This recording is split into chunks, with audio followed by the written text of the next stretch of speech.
The receipt was still warm from the truck's cup holder when I found it, which is a strange thing to remember 3 years later. But I remember it exactly that way, warm, like it had been sitting in the sun on the dashboard for hours before I ever touched it. I was not looking for anything. I want to say that clearly, right at the start, because I know how these stories usually go. Some suspicious wife tearing through pockets and glove compartments looking for proof of what she already suspects. And that is not what happened to me. Not on that particular Saturday afternoon in the driveway of the house I had lived in for 16 years. I was looking for a phone charger. That is the whole unglamorous truth of it. Nathan's truck charger had died the week before, and I needed to charge my own phone for a doctor's appointment I was already running late for. And I leaned across the bench seat of his old Ford, the one he used for hauling ladders and coolers, and twice a month for what he called checking the storage unit out on Route 40, and my hand landed on a slip of paper wedged down in the side pocket of the driver's door, where he keeps his sunglasses and his mints, and apparently, for 3 years, the evidence of the second life he had been living 11 minutes from our house. It was a receipt from the Cedar Hollow Inn, room 114, dated 2 days earlier, a Thursday, checkout at 11 in the morning. My name is Meredith Hart. I am 41 years old, and on that particular Thursday, the one printed on that receipt, I had been at Lyndale Elementary teaching 22 fourth graders about fractions, and my husband, Nathan Hart, 43 years old, a regional fleet manager for a logistics company headquartered in Columbus, had told me he was driving out to check on a client site near the interstate and would be home by 6. He was home by 6. He kissed me on the top of the head while I was making dinner and asked Bailey, our 9-year-old, about her science project. And he sat at our kitchen table and ate meatloaf and green beans like a man who had spent his day exactly the way he said he had. And 2 days later, I was sitting in his truck in our own driveway holding a piece of paper that told me, in a clean printed font, that a room at the Cedar Hollow Inn had been rented for 4 hours that Thursday afternoon under a name I did not recognize. Paid in cash, no card on file. I sat there for a long time. I want to tell you honestly how long, because I have thought about it since, and I think the exact number of minutes matters somehow. 11 minutes. I sat in my husband's truck in my own driveway for 11 minutes, engine off, doctor's appointment forgotten entirely, staring at a hotel receipt, before I understood that I was not looking at an anomaly. I was looking at a key, and once I had that key, everything else in that truck opened itself to me in a single afternoon. The way a house you have lived in for years suddenly reveals a hidden room you walked past every single day without ever once noticing the door.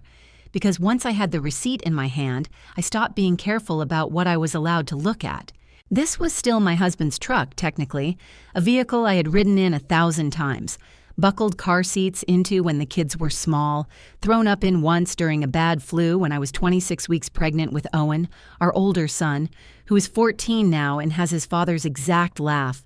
I had every right to open that glove compartment. And when I did, I found a second phone, a cheap prepaid one, dead, tucked underneath the owner's manual and a tire gauge, and when I found it, my hands were shaking so badly I nearly dropped it into the footwell. Under the passenger seat, pushed back far enough that you would have to actually be looking, actually be on your knees in the gravel with your arms stretched under the seat the way I was within about 90 seconds of finding that phone. There was a thin gold necklace, not mine, a small pendant shaped like an oak leaf, the kind of jewelry that costs maybe $40 at a mall kiosk, tangled with a rubber band and a gas station receipt from a town 2 exits down the interstate.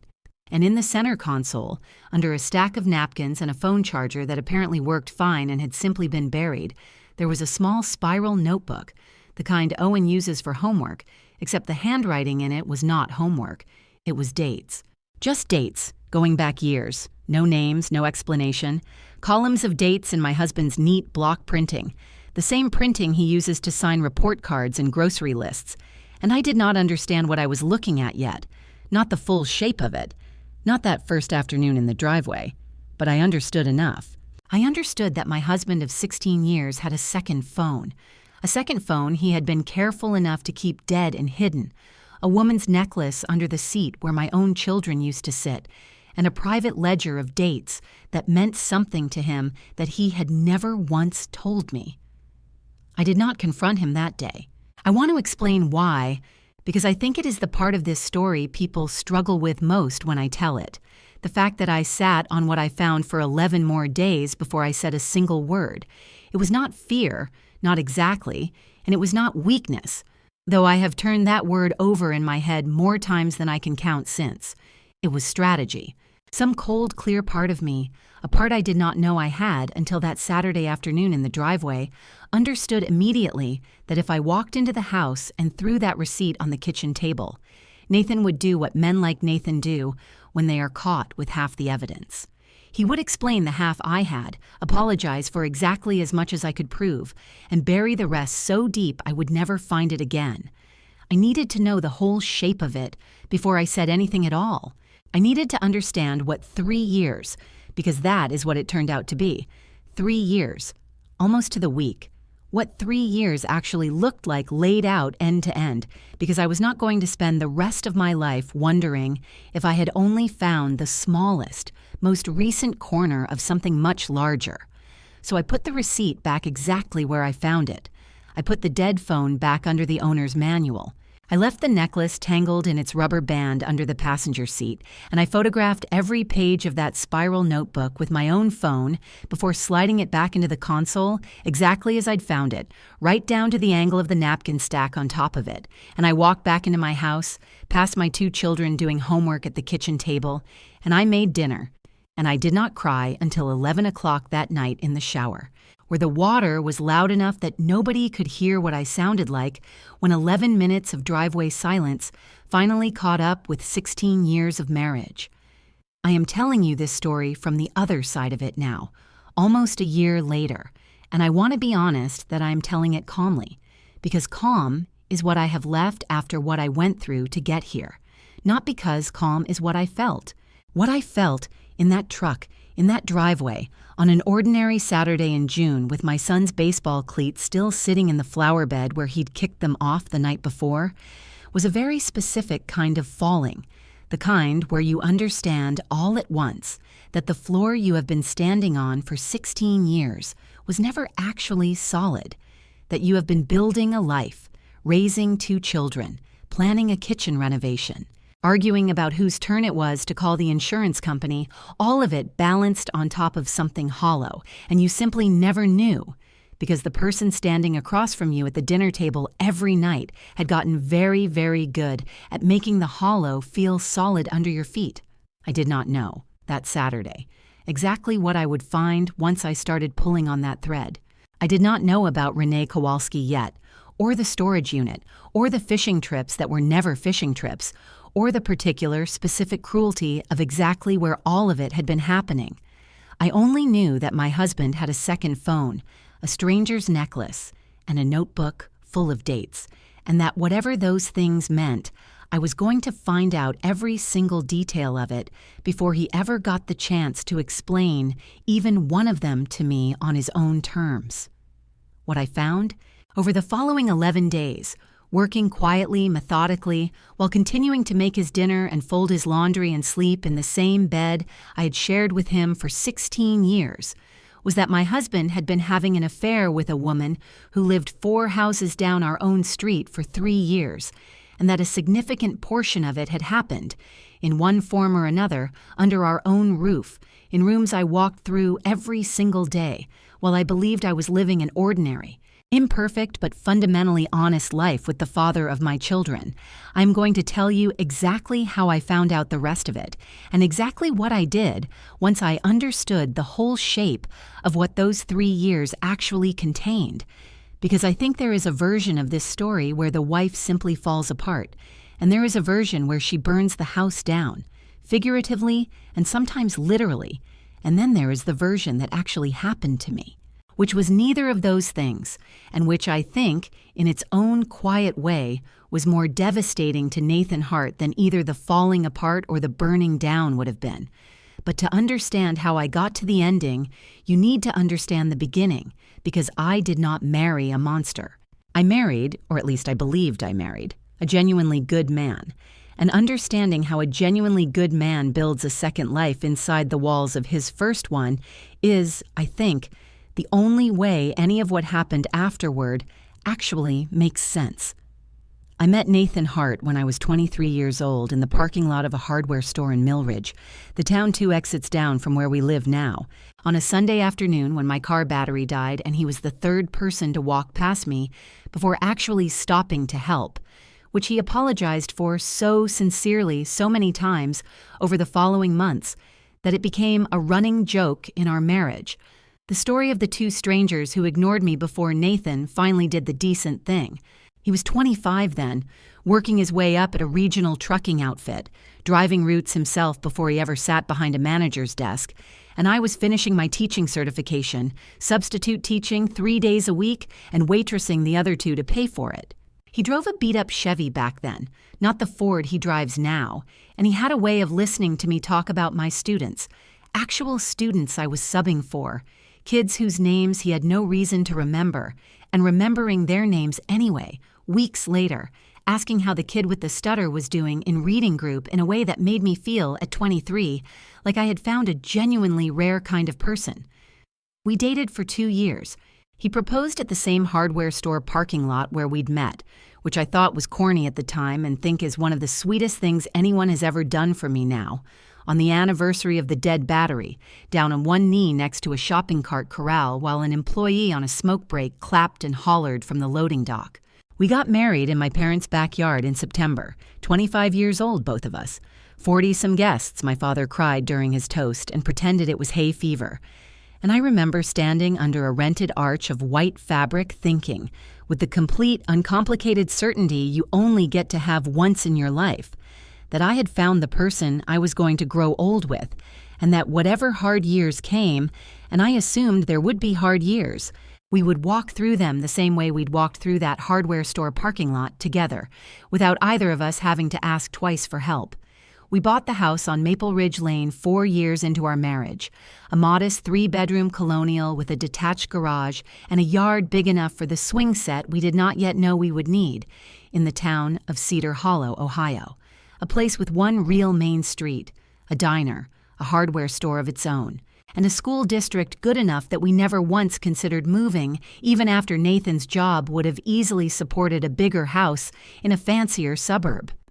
Owen was born the following spring, and Bailey came along 5 years after that, and I want to describe those years honestly, because I think it matters to what happened later, and because I refuse to tell this story as though our marriage was some obvious powder keg that anyone paying attention should have seen coming. It was not. We fought about ordinary things, money sometimes, whose family we were spending Thanksgiving with, whether Owen was old enough for a phone, whether Bailey's constant negotiating over bedtime was a personality trait to be proud of or a habit to be broken. We had a marriage that looked, from the inside and from the outside, like most marriages I knew, imperfect, occasionally tired, built on a foundation of small daily cooperation, who's picking up Owen from practice, who's calling the pediatrician, who remembered to defrost the chicken. That does not photograph well and does not make for an exciting story, but that I would have told you, right up until the Saturday I found that receipt,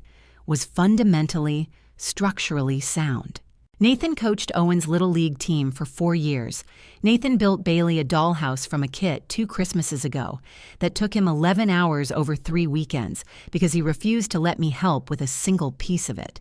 Nathan held my hand in the hospital both times I gave birth and did not once look away from my face even when I told him, in the specific ugly way you talk during labor, that I hated him, and this was entirely his fault. I am telling you all of this because I need you to understand that the man who did what I am about to describe was not a cartoon villain who married me under false pretenses. He was a real, complicated, in many ways genuinely loving husband and father who also, for 3 specific years out of our 16, built and maintained an entire second life running parallel to the one I thought we shared. And the fact that both of those things are true at once is, I have come to believe, the actual heart of what this story is about. I need to tell you about Renee Kowalski now because you cannot understand what happened in our house for 3 years without understanding who she was to us before any of it started, And I think that context is, in its own way, the cruelest part of the entire story. Renee moved into the house on the corner of Maple Ridge Lane and Birchwood, 4 houses down from ours, a little over 4 years ago now in the early autumn, in the middle of a divorce that half the neighborhood had strong opinions about before she'd even finished unpacking her moving truck. She was 39 then, a hairstylist who worked out of a salon on Main Street, with a 14-year-old daughter named Ashlyn, who landed in the same grade as our Owen, then 11 at Cedar Hollow Middle School the following year, when the boundary lines shifted, though at that point they were still in different schools entirely. I met Renee the way you meet anyone new on a small residential street, over a fence, offering to loan a stepladder, and I want to be honest that I liked her, genuinely liked her, in the ordinary way you like a new neighbor who turns out to be funny and a little sharp-tongued about her ex-husband and generous with an extra dozen eggs when you're out. She came to 2 of my faculty potlucks as my guest because she didn't know many people in town yet. She sat in my kitchen more than once that first year complaining about her ex, a man named Curtis, who had, by her account, been controlling in the specific, quiet way that doesn't show up in police reports, and I remember feeling genuinely protective of her, the new single mother down the street figuring out her whole life from scratch. And I remember specifically, I have thought about this more than almost anything else in the entire story, telling Nathan one night in bed that I hoped Renee found somebody decent eventually, somebody who'd actually treat her right, because she deserved it after what Curtis put her through. He agreed with me. He said, and I remember his exact words because I have replayed them so many times since, yeah, she deserves somebody solid. I did not understand, saying that sentence into the dark of our bedroom that night, that I was describing, in real time, a job my own husband had already begun applying for. The affair began, according to the notebook I photographed in that driveway and the timeline I built afterward, with a patience that surprised even me. In October of that first year Renee lived on our street, roughly 4 months after she moved in, roughly 6 months before Owen and Ashlyn would end up in the same building at school. I want to walk you through exactly how it started, because I think the mechanics of it matter, the specific small permissions a marriage and a neighborhood give away without ever meaning to. Nathan had helped Renee move a washer and dryer into her basement the week she arrived, a favor any decent neighbor extends, and after that he became, informally, the guy on the street you called when something broke, a leaky faucet, a dead car battery, ironically enough given how we met, a smoke detector that wouldn't stop chirping at 3 a.m. I thought nothing of it. I encouraged it, honestly, because it fit the story I already believed about my husband, a fundamentally decent man who helped people, and it fit the story I believed about Renee, a woman who needed a little extra support getting her footing after a hard divorce. There is a text message, one of dozens I eventually saw, dated the 2nd week of October, almost exactly 3 years before that Saturday in the driveway, where Renee thanks him for fixing her garbage disposal and adds, almost as an afterthought, "You're the only person on this street who's ever actually shown up for me without wanting something back." And Nathan responds, "That's not true. I want plenty back," followed by a laughing emoji. And I have stared at that exchange more times than I can count, trying to locate the exact molecule of it that turned a joke into a door left open. And I still cannot fully explain it, except to say that I think some affairs do not begin with a single, dramatic moment of temptation. I think some of them begin with a joke that both people, in that specific second, know is not entirely a joke, and then choose, separately and together, not to close the door it opened. I need to tell you about the ritual, because once I understood it existed, I could not stop seeing it everywhere I looked back across 3 years of our life, the way you can't unsee a word once someone points out it's hidden in a puzzle. Every single Friday night for 3 years, Nathan went fishing. Not every week without exception. There were sick kids and family visits and the occasional bad weather that canceled it.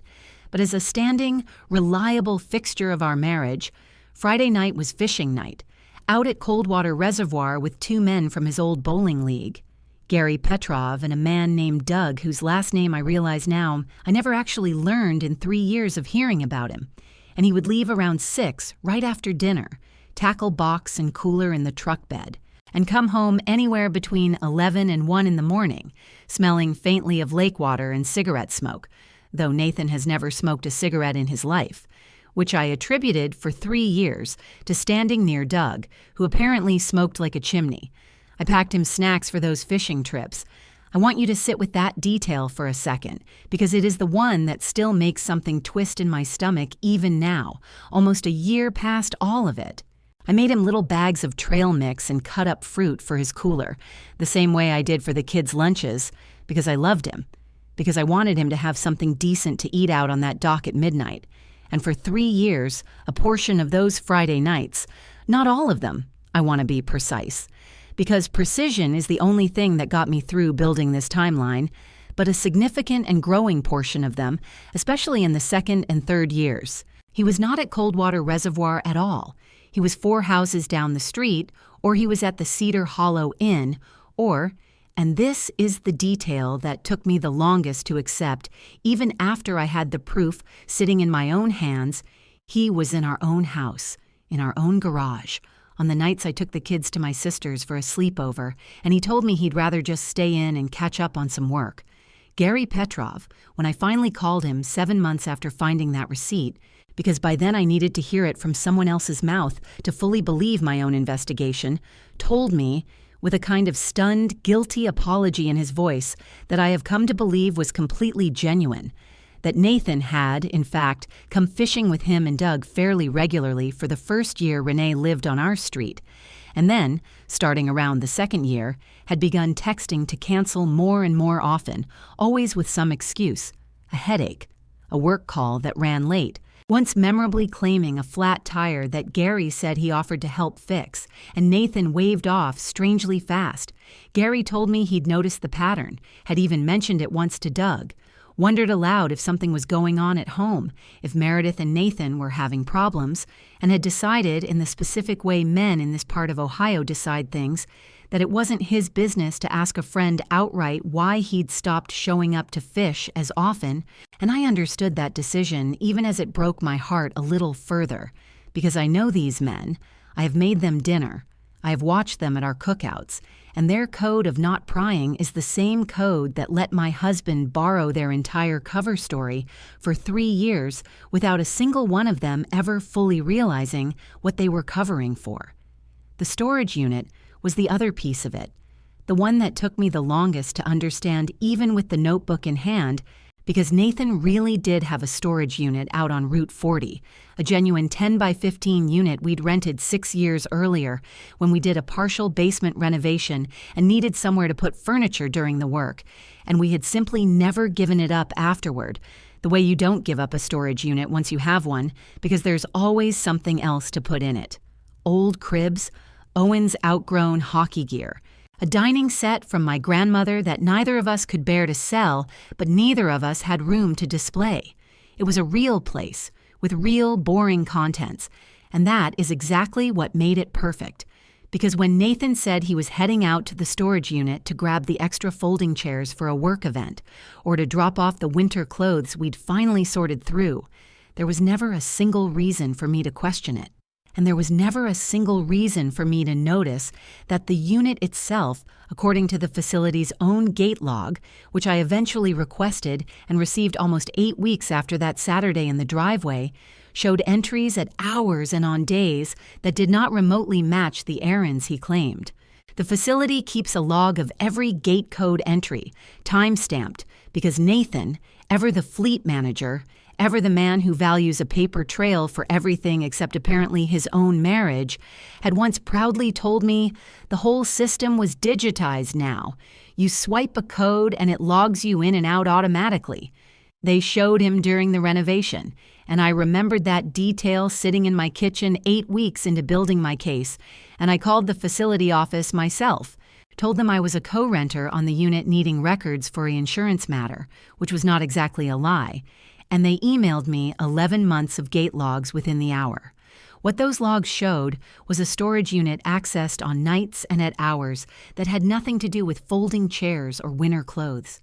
2 in the afternoon on a Tuesday when Nathan had told me he was in a regional meeting in Columbus. 9:40 at night on a Friday, he'd told me he was at Coldwater Reservoir with Gary and Doug, and the visits, cross-referenced against the notebook of dates I'd photographed, which I now understood with a sickening clarity, was not a business ledger at all, but Nathan's own private record of every single time he and Renee had managed to be alone together over 3 years, some marked simply with a location initial, S for storage, I for inn, H for house, and once, appallingly, G for garage, matched up almost perfectly with entries in that gate log, which meant that for at least some portion of those 3 years, my husband had been using a locked, private 10 by 15 storage unit that I had personally helped pay 6 years of rent on to meet another woman in a space he alone controlled the key to 4 minutes from our own street.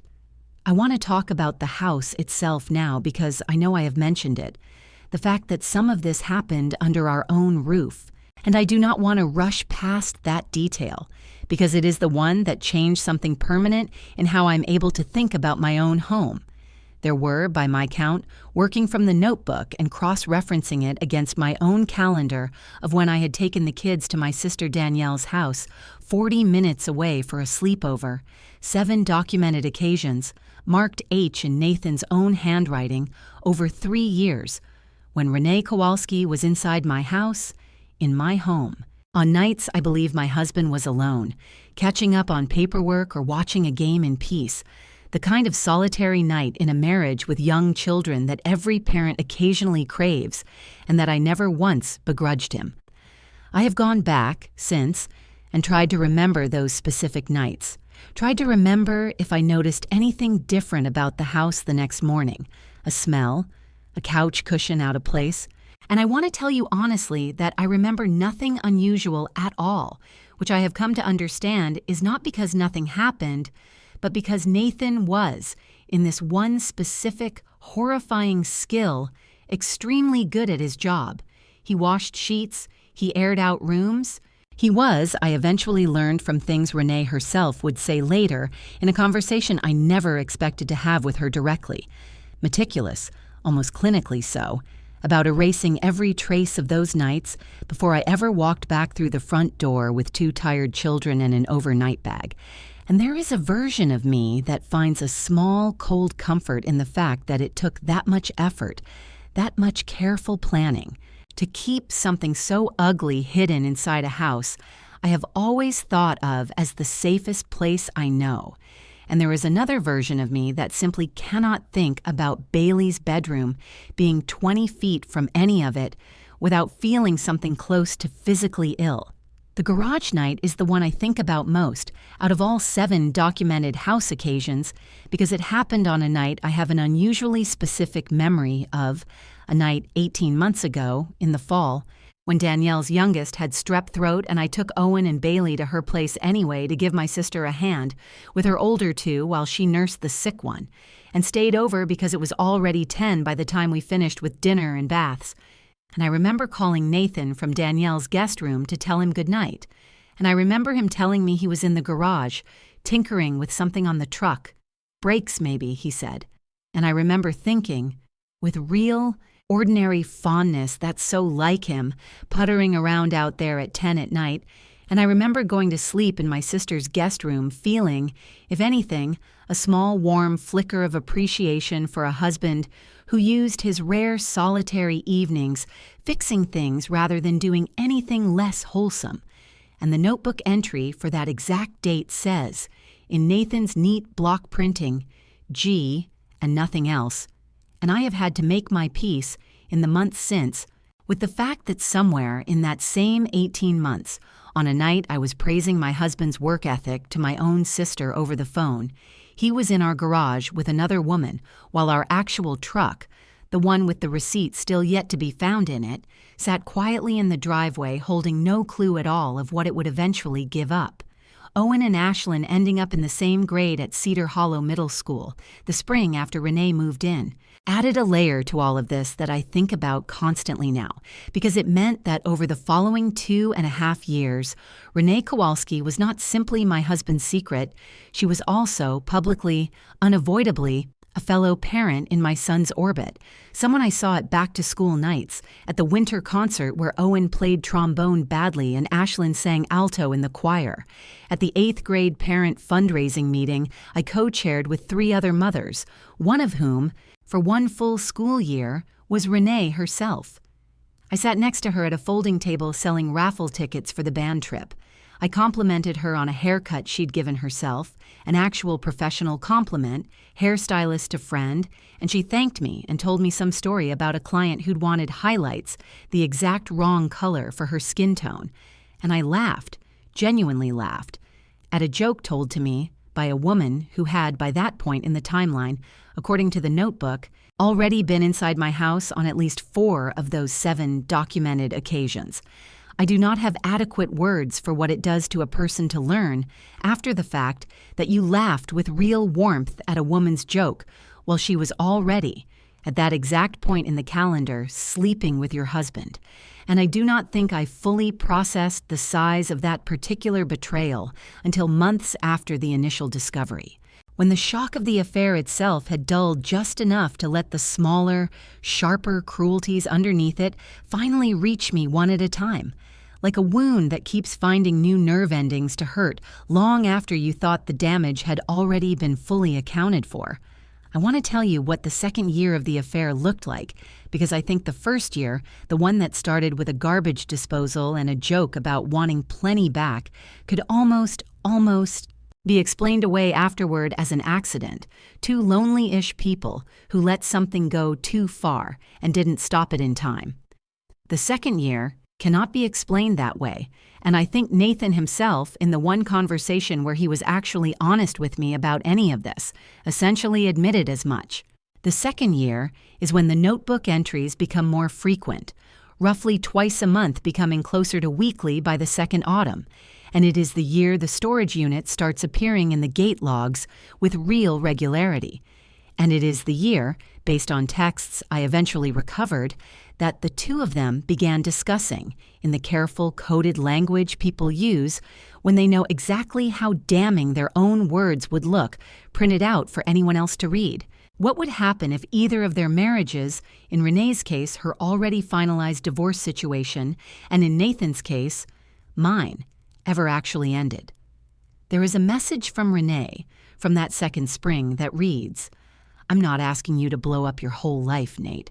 I would never ask you that. I just need to know this isn't nothing to you." And Nathan's response, sent 9 minutes later, long enough, I have to imagine, for him to have thought carefully about how to answer it, reads, "It's not nothing. It's the furthest thing from nothing. I just have 2 kids who need their dad in one house, and I don't know how to want 2 things this much at the same time without one of them costing the other one everything." I have read that exchange more times than any other single piece of evidence I collected, because I think it is the truest thing my husband said during the entire 3 years, the closest he ever came. Even in private text messages he believed no one else would ever see, to describing what he was actually doing to both households at once. He was not a man swept away by a single moment of weakness. He was a man who understood, in real time, across 3 full years, exactly what he wanted and exactly what it would cost the people around him, and who chose, every single week, in ways large and small, in fishing trips and storage unit visits and carefully aired-out rooms, to keep wanting both things rather than choosing one and giving up the other honestly. I do not think that makes him a monster, not entirely, though I have certainly called him one in moments I am not proud of.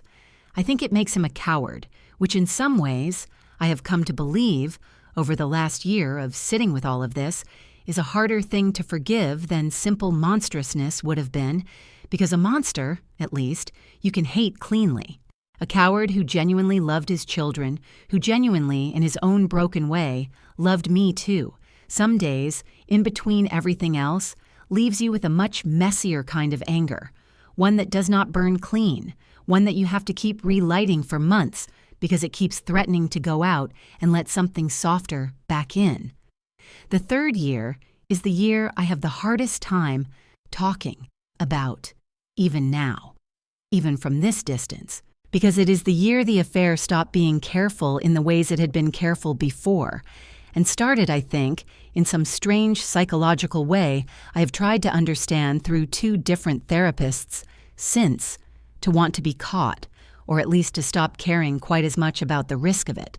The notebook entries in that final year are almost weekly. The storage unit gate logs show visits at increasingly reckless hours, including twice in broad daylight on a Saturday afternoon, when I was 2 miles away at Bailey's soccer game, with Nathan supposedly running an errand he'd be right back from. And it is the year Ashlyn, Renee's daughter, by then 13 and in the same grade as Owen, apparently began to suspect something, according to a conversation Owen himself, without any idea of the significance of what he was telling me, mentioned to me almost a full year before the truck, back when it was just a strange, slightly upsetting thing that happened at school that he wanted to tell his mom about because he didn't know what to do with it.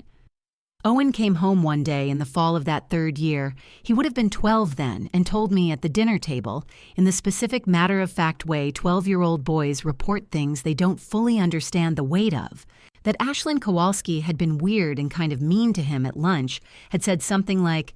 "Must be nice having your dad around all the time," in a tone Owen described as sarcastic, and when he'd asked her what she meant, she just shrugged and said, "Forget it," and gone quiet for the rest of lunch. I remember, at the time, chalking it up to typical 7th grade strangeness, kids saying cryptic, half-formed things to each other for reasons that make sense only inside the specific emotional weather of a middle school cafeteria, and I remember telling Owen that Ashlyn's parents were divorced, and maybe she was just having a hard day thinking about her own dad, and to be kind to her regardless. And Owen, being a fundamentally kind kid, said okay and moved on. And I moved on too. And it was not until 14 months later, sitting in my own kitchen with a printed timeline spread across the table, that I understood Ashlyn had, in some inchoate 7th grade way, already picked up on something happening between her mother and Owen's father. Something she did not have the words or the courage to say more plainly to the one person, Owen, who least deserved to be caught in the middle of it. And I have grieved, since for Ashlyn, almost as much as for myself, a child who apparently carried a partial, confusing knowledge of her own mother's affair for over a year, alone, with no adult checking in to ask her what she actually knew or how she was carrying it.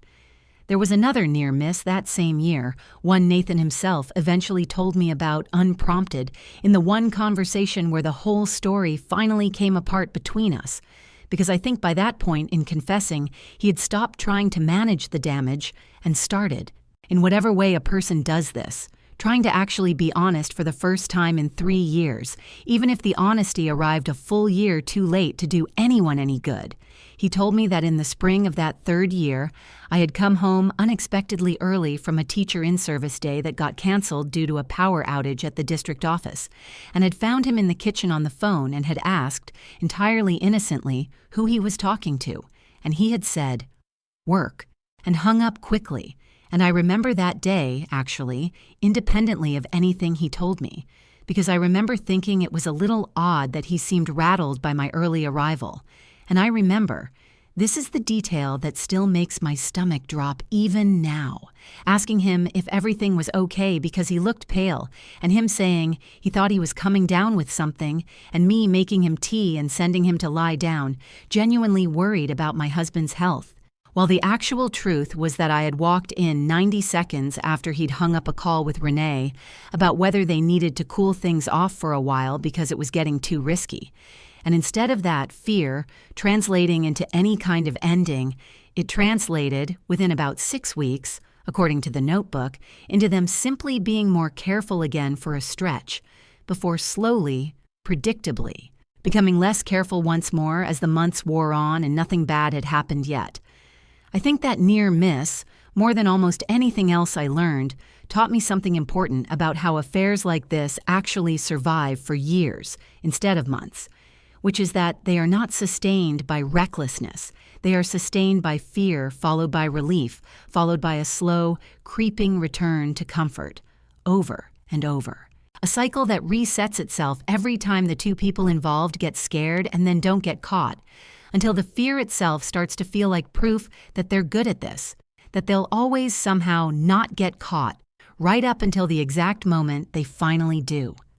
I do not think Nathan ever believed, on any single one of those 3 years' worth of Fridays, that this was the week it would all end. I think he believed, the way people in his position seem to always believe, that he had built something sustainable, some careful permanent arrangement where both lives could continue running in parallel forever,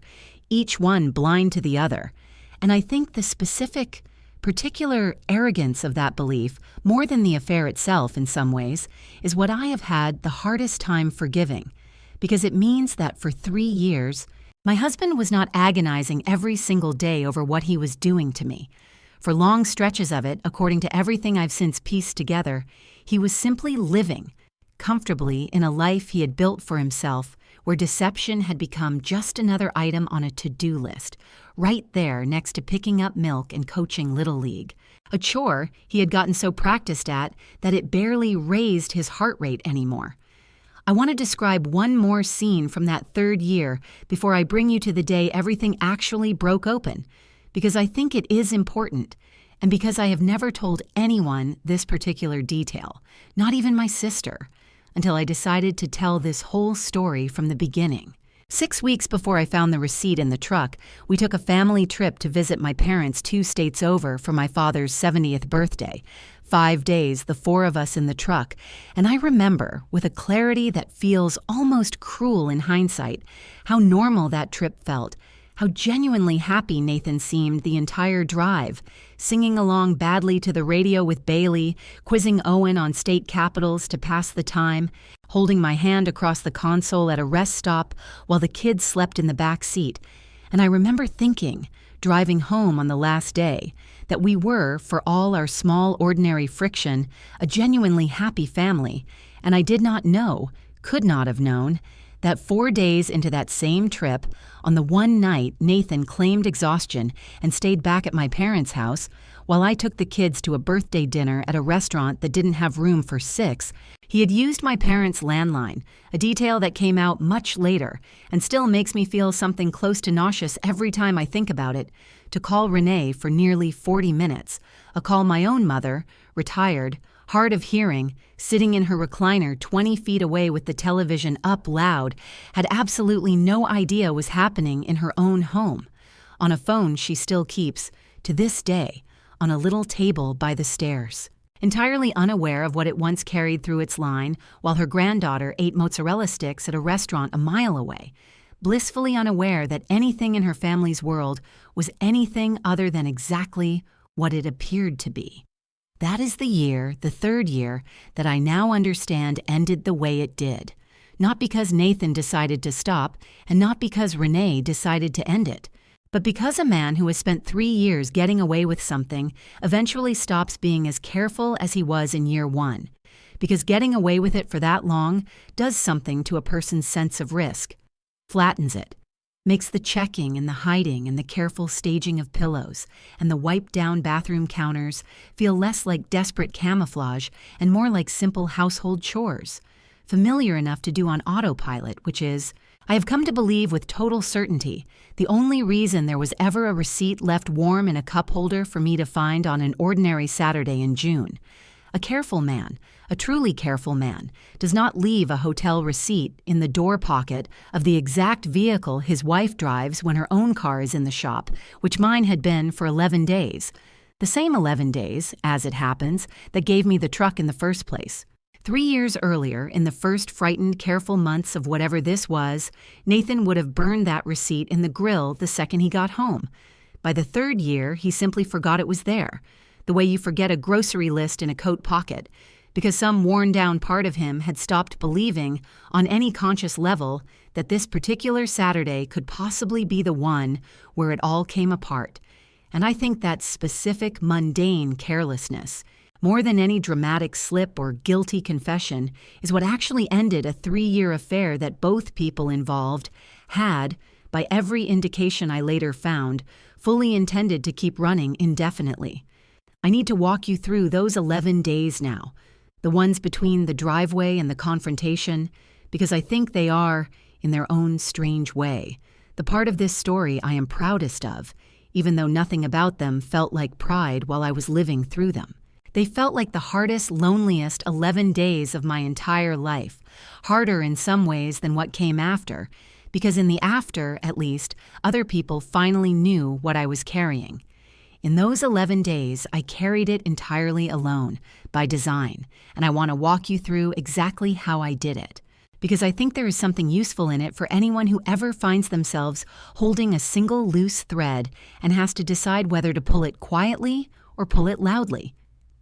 The first thing I did, the Monday after the driveway, was request a formal, itemized copy of our joint credit card statements going back 4 years, which as a co-account holder I was entitled to without any explanation required, and which the bank emailed me within a day. I sat at the kitchen table after the kids were asleep, night after night that whole first week, with a highlighter and a legal pad, cross-referencing charges against the calendar on my own phone, a hardware store charge on a day I remembered specifically because it was Bailey's birthday, and Nathan had claimed to be picking up her present, a gas station charge 2 exits down the interstate, on a day he'd told me he never left the office. Small things. Mostly small things. Because the truly incriminating cash-paid nights, the hotel, and much of the storage unit, and certainly anything involving actual meetings with Renee, left almost no financial trace at all, which told me something important on its own, that a man who pays cash for a hotel room specifically so his wife's credit card statement stays clean is a man who has thought about getting caught far more carefully than a man having one reckless, unplanned lapse in judgment ever would. I called the Cedar Hollow Inn on the Tuesday of that first week, using a voice I did not know I had until I needed it, calm, businesslike, telling the young man at the front desk that I was trying to track down a reservation for insurance purposes tied to a work trip, gave Nathan's name, and was told politely that there was no reservation under that name, which I expected, because of course there wasn't. And then I asked, as casually as I could manage with my heart slamming against my ribs, whether room 114 was a room that got booked often by locals, a strange question I dressed up as idle curiosity about their regular customer base for a supposed article I was writing for the town newsletter, a lie I am mildly ashamed of even now. And the young man, bless him, entirely unsuspecting, said, "Oh yeah, 114's actually one of our most requested rooms. We've got a few regulars who ask for it specifically. Quietest room in the building, faces away from the road," and I thanked him and hung up and sat in my car in the school parking lot during my lunch break and cried for exactly 4 minutes before wiping my face, reapplying concealer from the compact I keep in my glove box, and walking back inside to teach a spelling lesson to 22 9-year-olds, like a woman whose entire understanding of her own life had not just been quietly gutted in a Buick in the faculty lot. I drove out to the storage facility myself that Wednesday during my planning period and spoke to the office manager, a heavy-set, kind-eyed woman named Deb who has run that facility for 11 years and who, once I explained I was a co-renter needing gate logs for what I again framed carefully as an insurance matter, which again was not strictly untrue, pulled the records for me without a second's hesitation, printed 11 months of them on the spot, and even offered me a cup of burnt coffee from the pot in her office while the printer ran, entirely unaware that she was handing a woman the last piece of a puzzle that was about to end a 16-year marriage. I sat in my own car in that gravel lot afterward, engine running for the heat, and went through every single line of that log against the notebook photographs on my phone. And somewhere around entry 40, a Thursday afternoon 14 months earlier that matched an S in Nathan's handwriting and a 2-hour gap in the gate log that could not be explained by folding chairs or winter coats, I stopped crying entirely, and something in me went very quiet and very cold, in a way I did not fully recognize as anger yet, because it did not feel hot the way I always imagined anger feeling. It felt clinical. It felt like the exact sensation of watching a bone set on an X-ray, ugly and clear, and simply, undeniably true. I called Gary Petrov on the Thursday of the second week, the one Nathan supposedly fished with, and I did it carefully, framing it as innocent curiosity, telling him I was thinking of planning a surprise anniversary thing and wanted to know which Fridays over the past year Nathan had actually made it out to the reservoir, since I knew fishing meant a lot to him and wanted the surprise to work around a night he'd actually be there. A cover story I am, again not proud of, but that got me exactly what I needed, which was Gary's own genuine, slightly puzzled account of a friend who used to show up most weeks and had, over roughly 2 years, drifted down to showing up maybe 1 week in 4, always with a plausible excuse, never with any pattern Gary had thought worth worrying about out loud. I hung up that call and sat with the specific, deflating confirmation of something I already knew, but had not yet heard from someone else's mouth, which somehow made it realer in a way the notebook and the gate logs, for all their cold, documentary certainty, had not quite managed to do. The hardest day of those 11, harder even than the day I finally confronted him, was the Saturday of the second week, exactly 7 days after the driveway, because it was Bailey's 9th birthday party planned for months, a bounce house rented in the backyard, 14 9-year-old girls from her class, a cake I had ordered from the bakery on Main Street with a unicorn on it that Bailey had been talking about for a month, and Nathan spent that entire afternoon being, by every visible measure, a wonderful father, grilling hot dogs for 14 kids, fixing the bounce house blower when it briefly cut out, letting Bailey and her friends bury him in the sandbox up to his shoulders while they shrieked with laughter. And I stood at the edge of that backyard with a stack of paper plates in my hands, watching my husband be genuinely, unmistakably good with our daughter, while carrying, in my own chest, the full and complete knowledge of exactly what he had been doing 4 houses down the street and in a rented room at the Cedar Hollow Inn for 3 years. And I want to tell you honestly that I do not know how I got through that afternoon without either screaming or collapsing, except that some instinct, maybe the same instinct that got me through 11 years of parent-teacher conferences with difficult families, some deep well of professional composure I did not know, translated so completely into my own marriage, simply took over and let me hand out cake and referee a minor dispute over who got the last unicorn cupcake, while the coldest, clearest part of my mind kept building its case in the background, patient, methodical, entirely separate from the smiling woman handing out juice boxes. Renee came to that birthday party. I need to tell you that because I think it is one of the details people find hardest to believe when I describe this whole story. But it is true, and it happened exactly the way I'm about to tell you. Ashlyn was in Bailey's dance class, not her grade, but the 2 girls had become genuinely friendly through Saturday morning ballet at the community center, an entirely separate connection from Owen's, and Bailey had specifically asked for Ashlyn to be invited. And so Renee dropped her daughter off at 2 o'clock with a wrapped present and stayed for a cup of coffee at my own kitchen counter, chatting with 2 other mothers about the upcoming dance recital, while I stood 4 feet away pouring coffee for a woman who had been inside my house on nights I was at my sister's, at least 7 separate documented times over 3 years. And I remember, with a clarity that still unsettles me,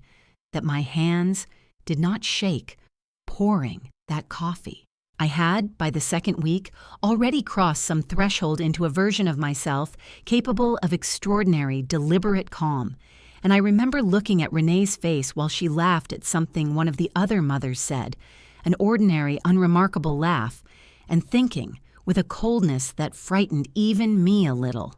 "You have no idea what I already know, and you are going to leave this party today still believing you got away with it." And some very quiet, very patient part of me added, but not for much longer. I confirmed the final piece I needed on the Monday of the second week, 10 days after the driveway, when I used an app, the kind any parent uses to track a teenager's phone, one Nathan himself had actually helped me set up 2 years earlier for Owen's safety once he got his first phone, to check the location history on the family plan, which technically included Nathan's actual primary phone, the one he used every day, not the hidden prepaid one, because I remembered sitting up late one of those nights that location sharing had been on for every device on our plan since we set it up,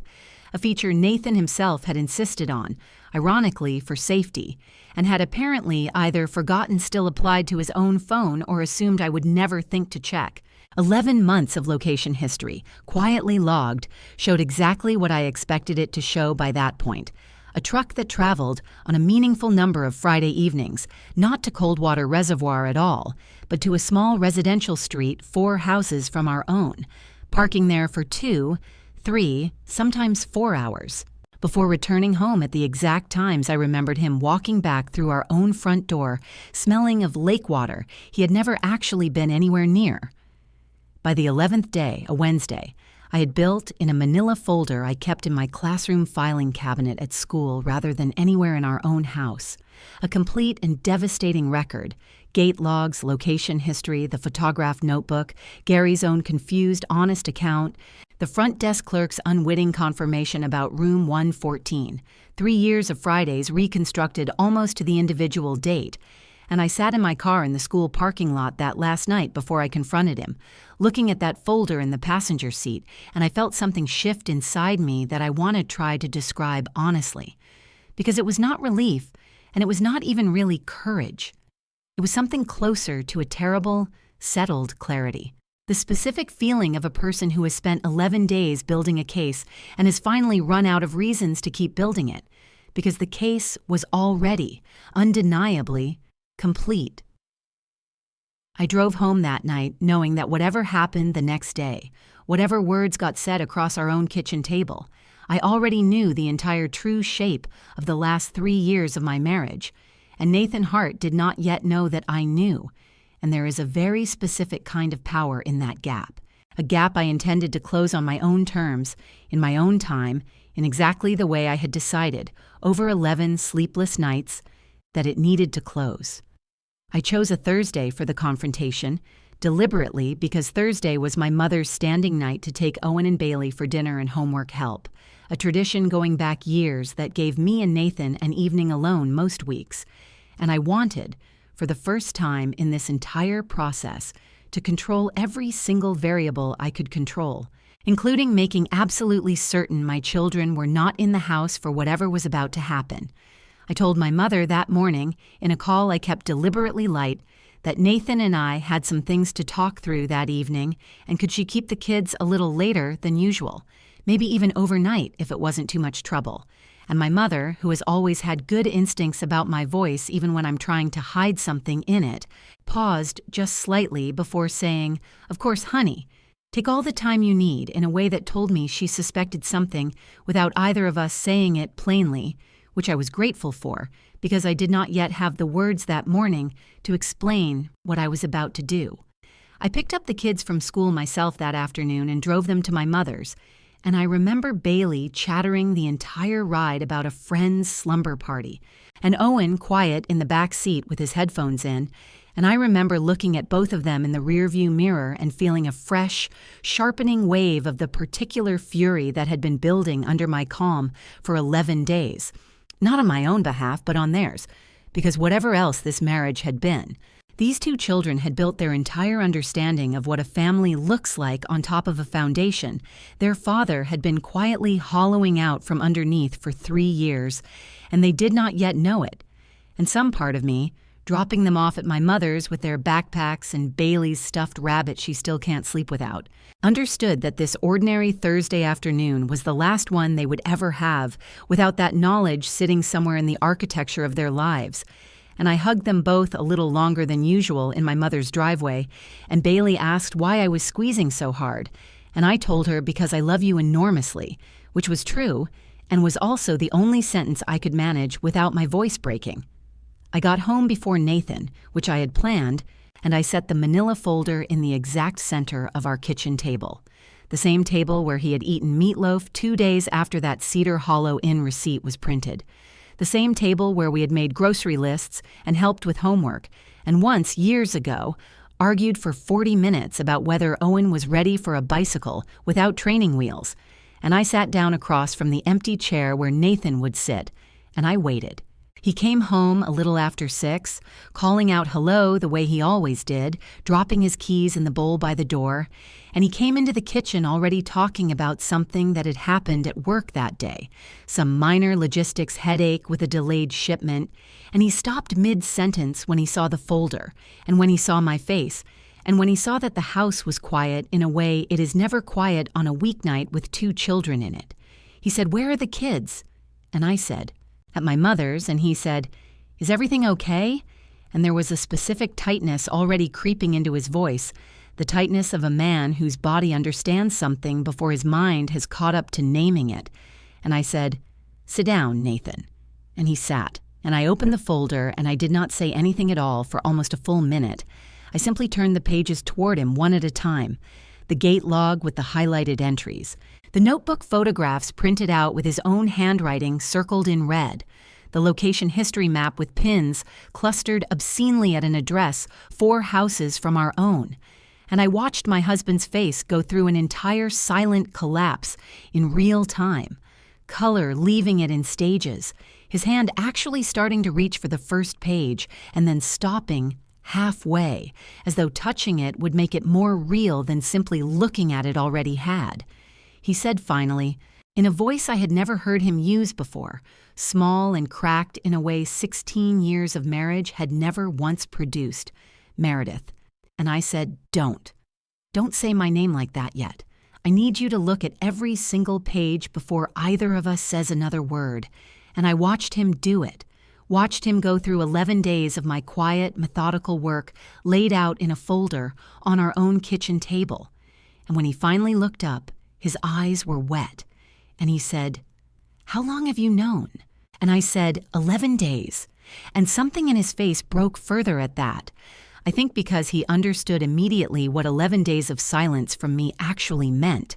that I had sat across from him at this exact table for over a week, making dinner, sleeping beside him, letting him kiss the top of my head, while building methodically the entire case now spread in front of him. He said, "Meredith, I need you to know," and I cut him off, because I had spent 11 days deciding exactly what I needed to hear and exactly what I did not, and I said, "I don't want to know that you love me, and I don't want to know that it didn't mean anything, because both of those things are insulting to my intelligence at this point, so if that's where you're about to start, don't. Tell me the truth, the actual truth, about how long and how it started, and I want you to know before you answer that I already know most of the answer. So this is not a test to see if I catch you lying. This is the last chance you're going to get to decide whether you're a person who tells the truth, even when the truth is already sitting on the table in front of him."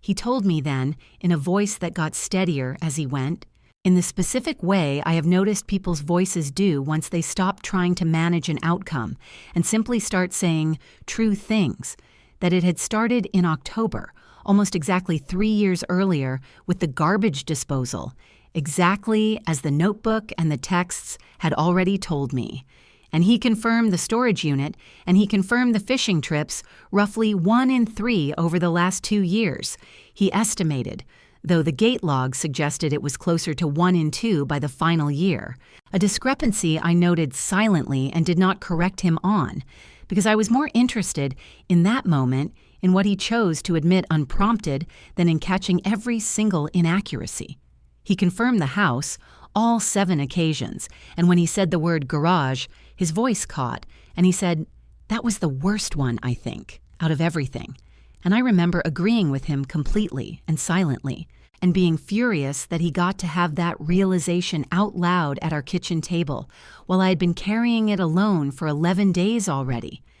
I asked him the question I'd been saving, the one I had decided, over those 11 nights, mattered more to me than almost anything else, which was, "Did you ever think about stopping?" And he said yes, more times than you'd believe, and I asked what stopped him from actually doing it, and he sat with that question longer than any other, turning his own hands over on the table, and finally said, "I think I convinced myself that stopping would hurt you more than continuing quietly would, because stopping would have meant telling you, and continuing quietly meant you never had to know. And I told myself that was protecting you, and I need you to know I understand now, saying it out loud to you, exactly how sick that logic actually is. But I believed it. Some nights I actually believed it, and I said, You didn't stop to protect me, Nathan. You didn't tell me because telling me meant giving up something you didn't want to give up, and calling that protection is the same kind of lie you told me about fishing for 3 years, just aimed at yourself instead of at me. He didn't argue with that. I want to note that because I think it matters. He sat there, and he nodded slowly, and he said, "You're right."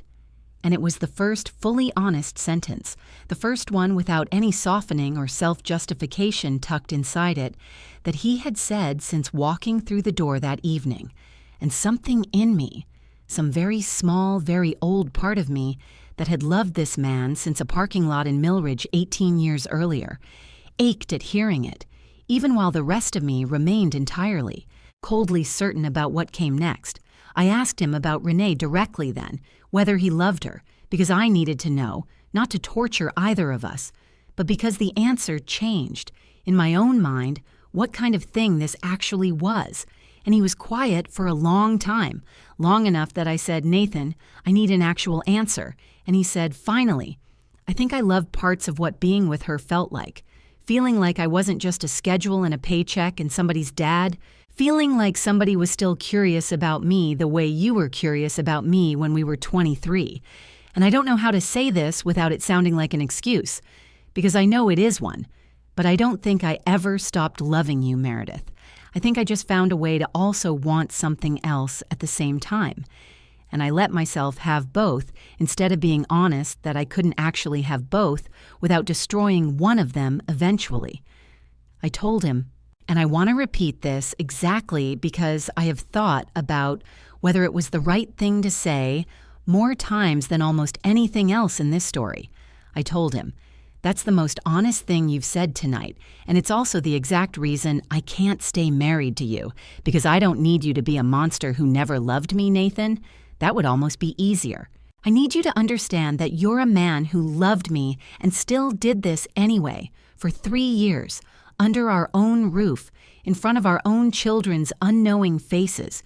Because that's not a story about falling into something you couldn't control. That's a story about a man who made a choice and then made it again, dozens of times for 3 years. And every single time he made it, he was choosing it over me. Specifically, deliberately, with his eyes open."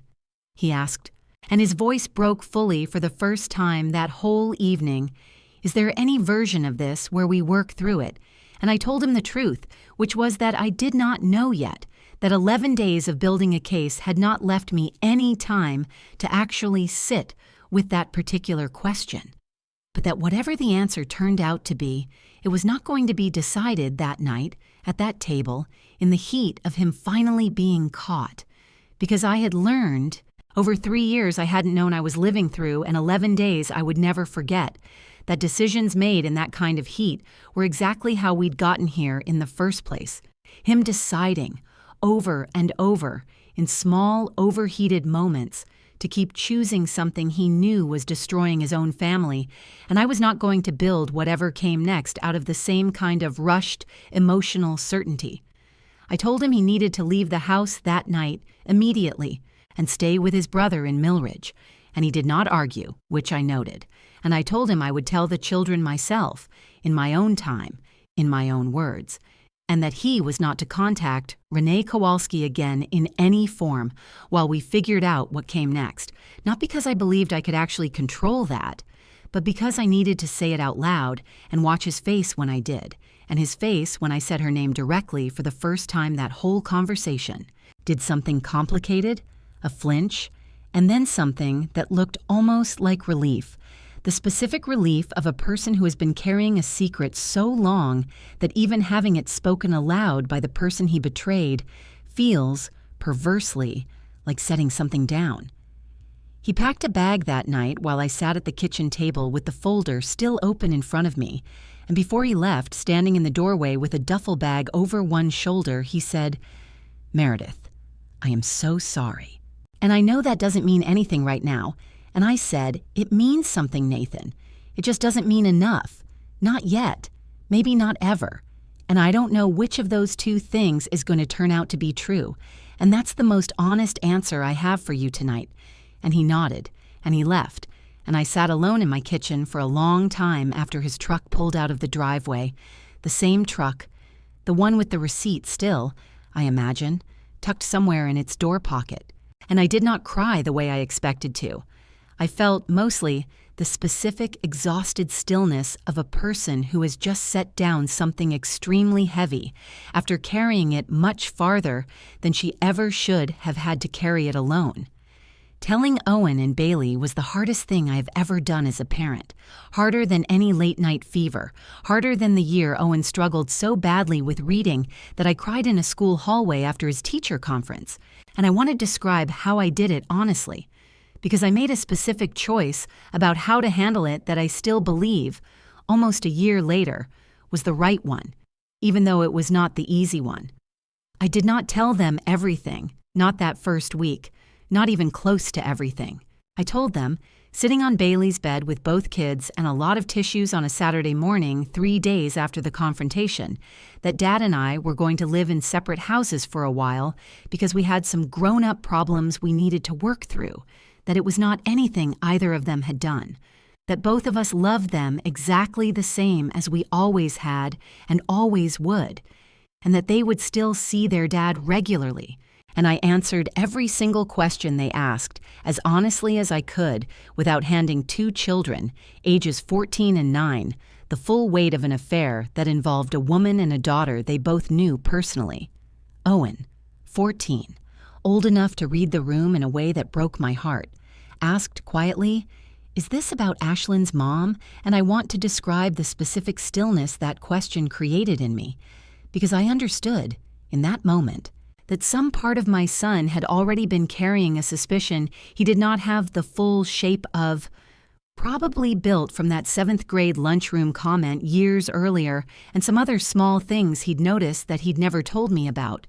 And I made a decision in about 2 seconds that I have not regretted since, which was to tell him the truth, carefully, at an age-appropriate level, rather than lie to a 14-year-old who had clearly already assembled part of the picture himself. I said, "Yes, it is, and I'm not going to give you all the details because some of them are between me and your dad, but I want you to know you were right to notice something. And I'm proud of you for asking me directly instead of carrying it alone, and I'm sorry you had to carry any of it at all." Owen cried, hard in a way I had not seen him cry since he was much younger, and he asked if it was Ashlyn's fault. And I told him firmly, "Absolutely not. None of this is Ashlyn's fault. She's a kid just like you are, and whatever happened, happened between 2 adults who made adult choices. And I need you to be kind to her at school regardless of any of this, because she didn't do anything wrong either."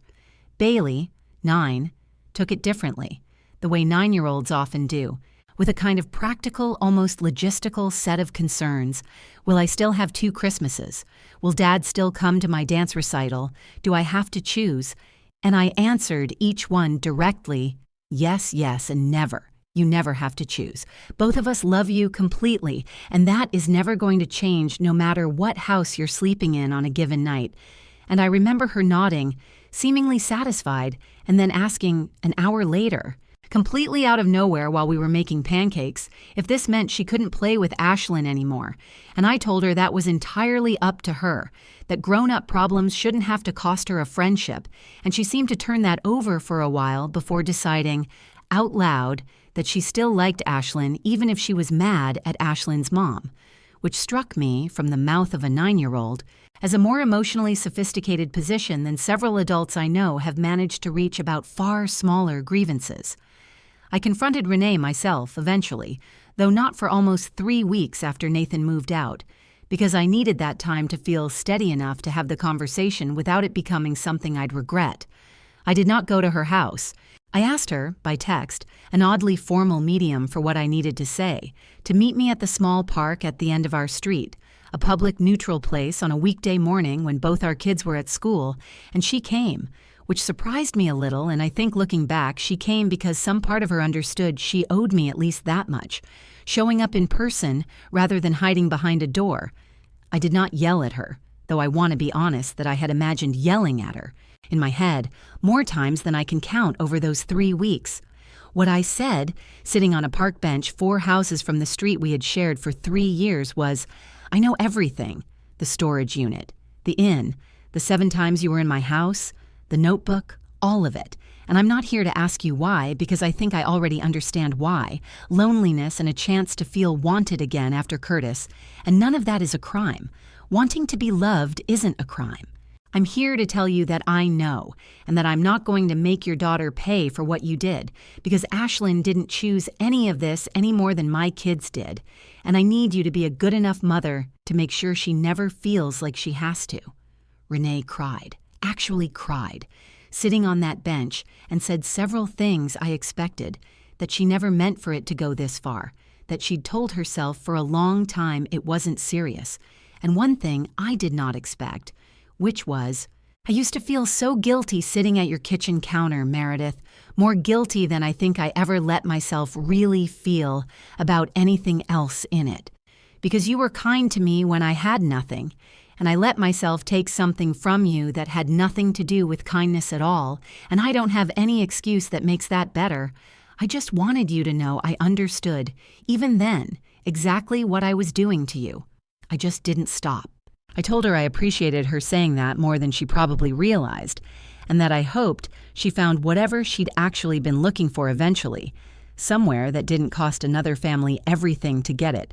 And I stood up and walked home, and I have not spoken to her since, though I see her occasionally at the far end of the grocery store or waiting in the school pickup line, and we exchange the specific, careful nod of 2 people who used to be something like friends, and now share only the complicated debris of what one of them did to the other. The legal and practical unraveling took the better part of 5 months, and I am not going to walk through every detail of the divorce proceedings, because I don't think the paperwork is the interesting part of this story. But I do want to mention a few things that mattered to me. I kept the house on Maple Ridge Lane. That was not negotiable, for me. Not because of the house itself, but because I refused to let my children lose their bedrooms and their street and their sense of physical continuity on top of everything else they were already losing. And Nathan, to his credit, did not fight me on it, agreed almost immediately, said, "You and the kids should have the house, Meredith. That's not something I'm willing to make harder than it already is." We settled into a custody arrangement that gives him regular, meaningful time with both kids, because whatever he did to me, I have never once believed he was anything other than a genuinely present, loving father, and I was not willing to let my own anger at him as a husband punish 2 children who still needed, and, in their own complicated way, still loved their dad. Gary Petrov, for what it's worth, stopped fishing with Nathan entirely once the whole town found out, which it did, the way these things always do in a place the size of Cedar Hollow within about 6 weeks, and told me once, running into me at the hardware store of all places, that he felt like an idiot for not putting it together sooner. And I told him he wasn't an idiot. He was just a decent man who extended his friend the basic courtesy of not assuming the worst, and that the only person responsible for using that decency as cover was Nathan himself. Doug, the other fishing friend, the one whose last name I genuinely never learned, sent me a card, an actual paper card a few months later, that simply said, "Meredith, I'm sorry about everything. You always seemed like good people." And I keep that card, still, in a drawer, because I think it was one of the smaller, stranger kindnesses that helped me believe the whole world hadn't gone crooked, just one specific corner of it. My sister Danielle deserves her own part of this story, because she was the first person I told the night after Nathan moved out, and because the way she responded taught me something about the difference between sympathy and actual support that I don't think I fully understood before that year. I drove to her house at 10 at night after the kids were finally asleep, and a neighbor I trust had agreed to sit in the house in case either of them woke up. And I sat at her kitchen table, the twin of so many kitchen tables in this story, and told her everything, start to finish. The receipt, the 11 days, the folder, the confrontation, all of it, in one long, unbroken pour of words I had been holding in my chest for 2 weeks. And Danielle did not say the thing I was afraid she would say, which was some version of "I never trusted him," or "I always thought something was off about that guy," the kind of retroactive certainty people sometimes reach for because it makes them feel like they saw it coming, which would have made me feel, on top of everything else, like a fool for not seeing what everyone else apparently had. She said instead, "Meredith, you built an entire legal-grade case by yourself in 11 days while still packing school lunches and grading spelling tests, and I need you to understand that what you just described to me is not the story of a woman who got fooled. It's the story of a woman who, the second she had a reason to doubt something, went and found the truth instead of waiting for someone else to hand it to her. And that is not a small thing. That is who you have always been, and it is going to be exactly what gets you and those kids through whatever comes next." I started seeing a therapist 6 weeks after Nathan moved out, a woman named Dr. Ferris, no relation to anyone else in this story, who specializes in infidelity and betrayal trauma specifically, and I want to talk about that decision honestly because I almost didn't make it, out of a stubborn, prideful sense that I had handled the entire investigation and the entire confrontation myself without falling apart, and some part of me worried that seeing a therapist afterward would somehow undo the strength I'd needed to get through those first weeks, as though asking for help was an admission that the strength had been a performance all along. Dr. Ferris said something in our second session that reframed the entire experience for me. She said, "Meredith, the version of you that built that folder in 11 days was operating in a kind of emergency mode. And emergency mode is an extraordinary, useful thing for exactly as long as the emergency lasts. But it is not a sustainable way to actually live afterward. And the fact that you're here now, 6 weeks later, finally letting the ground shake a little instead of holding it perfectly still through sheer force of will, is not weakness. It's the next actual step of healing, not a step backward from the strength you already showed." I want to describe one session in particular, around the 4-month mark, because it changed how I thought about the entire 3 years, not just the affair itself. I had been circling for weeks a question I could not quite say out loud, which was some version of, what was wrong with me that he needed something else? The exact question I know almost every betrayed spouse eventually asks themselves, regardless of how unfair it is, regardless of how many times other people tell them it isn't their fault. And Dr. Ferris let me sit with that question for a while before she said, "Meredith, I want you to notice something about the timeline you've described to me. Nathan didn't start this affair during a rough patch in your marriage. He started it 4 months after a new, attractive, vulnerable woman moved onto your street and made herself available to him in a specific way, at a specific moment, for reasons that have everything to do with his own capacity for honesty under pressure, and nothing at all to do with anything you did or didn't provide him at home. People who are capable of sustaining a 3-year deception generally aren't people reacting to a marital deficit. They're people who've discovered they can get away with having 2 things at once, and the getting away with it is its own kind of engine, separate entirely from whatever was or wasn't happening in your actual marriage. I cried through most of that session, not from sadness exactly, but from the specific relief of finally being given permission by someone whose whole job was understanding exactly this kind of situation, to stop auditing myself for a flaw that had never actually been the cause of any of it. I want to talk about Owen and Bailey's healing separately, because I think it happened differently for each of them, and because I made different choices for each of them along the way. Owen, 14, angry in the specific controlled way teenage boys are sometimes angry, channeled a lot of it into distance from his father for the first several months, short answers on their scheduled dinners, a refusal to go to 2 of Nathan's planned weekend visits that I did not force because I believed, and Dr. Ferris agreed, that Owen needed to be allowed his own timeline for whatever relationship he chose to have with his father going forward, that forcing false warmth on a 14-year-old who had every right to his own anger would only teach him that his own feelings didn't matter as much as everyone's comfort. It took nearly 8 months before Owen agreed to a full weekend with Nathan again, and I remember Nathan calling me afterward, his voice thick, saying, "He asked me a hard question today, Meredith. He asked me if I ever thought about what would happen to him and Bailey when I was doing it, and I told him the truth, that I thought about it and then found ways to stop thinking about it, because thinking about it clearly would have meant stopping." And he just looked at me for a long time and said, "Okay." And I don't know if that means anything got better between us today, or if it just means he finally said the thing he needed to say out loud.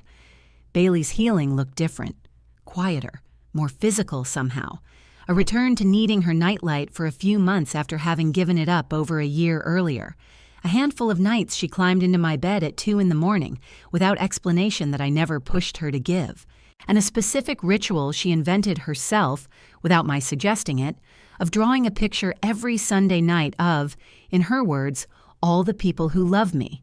which for months included both me and Nathan, drawn on opposite sides of the page, and which I kept every single one of. A small stack of 9-year-old crayon drawings that taught me more about how children actually process this kind of rupture than any amount of reading I did on my own trying to prepare myself to help her through it.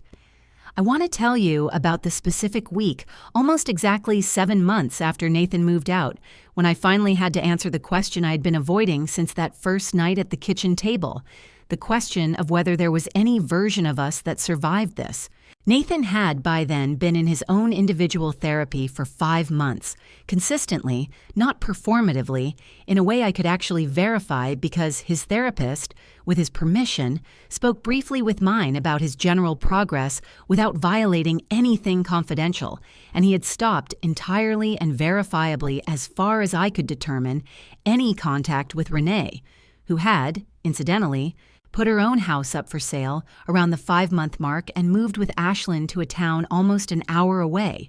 a decision I later learned she made partly because the weight of being the woman in this story had become, in her own words to a mutual acquaintance, impossible to keep living inside of on a street where everyone now knew exactly what she'd done. Nathan asked me, at the end of that 7th month, over coffee at a diner 2 towns over, neutral ground, whether I would consider actually trying, with both of us in therapy, with total transparency about his phone and his schedule for as long as I needed that transparency, with anything else I needed to feel safe again. And I told him I would think about it honestly, and I did, for almost 3 weeks, harder than I have thought about almost any decision in my life. And I want to describe what that thinking actually looked like, because I think it matters more than the decision itself. I made 2 lists, the way I imagine most people facing a decision this large eventually do. One of everything I would be choosing if I said yes, and one of everything I would be choosing if I said no. And I want to be honest that the yes list was longer than I expected it to be. An intact family for 2 children who had already lost enough. A man who had, whatever else was true about him, been a genuinely present father for 14 years. 18 years of shared history, inside jokes, a language only the 2 of us spoke, the specific comfort of a person who remembers exactly how you take your coffee and exactly which of your father's stories you can't stand hearing for the 40th time. A version of the future where our children grow up watching their parents work through something enormously hard rather than simply ending it, which is its own kind of lesson and not necessarily a bad one. But the no list, when I finally let myself write it honestly instead of just feeling it, contained one item that outweighed every single item on the other side, and it was this. I wrote, I do not know how to sleep next to a man for the rest of my life without some part of me checking the truck.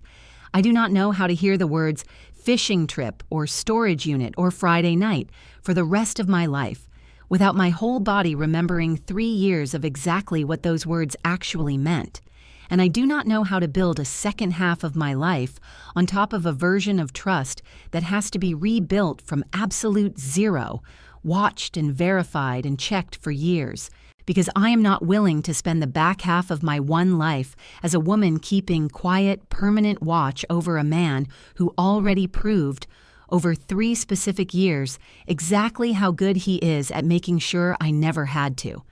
I told Nathan my answer on a Sunday afternoon at the same diner, and I told him, honestly, all of it, the yes list and the no list both, because I thought he deserved the whole truth of how hard the decision actually was, not just the final verdict. And I told him, Nathan, I believe you're doing real work in therapy, and I believe some version of you genuinely wants to be a different, more honest man than the one who did this,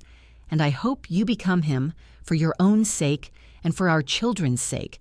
But I can't be the person standing next to you while you figure out whether you've actually become him, because I already spent 3 years standing next to a version of you I didn't know was lying to me, and I am not willing to spend even one more year wondering, quietly in the dark, whether this time is real. He cried at that table, in a way I had genuinely never seen him cry before, not even at either of our children's births, and he said, I understand, and I think, for the first time in this entire story, I actually believed that he did. I want to go back and tell you about something I skipped over, because I think the order matters less than the honesty of including it at all, and that is the week the whole town found out, which happened roughly 6 weeks after Nathan moved out, not because I told anyone beyond my sister and my mother, but because Cedar Hollow is the kind of place where a moving truck in front of a house on a Tuesday afternoon generates its own weather system of speculation by Wednesday morning, and because Renee's own daughter, in the specific unguarded way 13-year-olds sometimes let enormous truths slip sideways out of small conversations, apparently told a friend at school something that reached Owen's own social circle within days.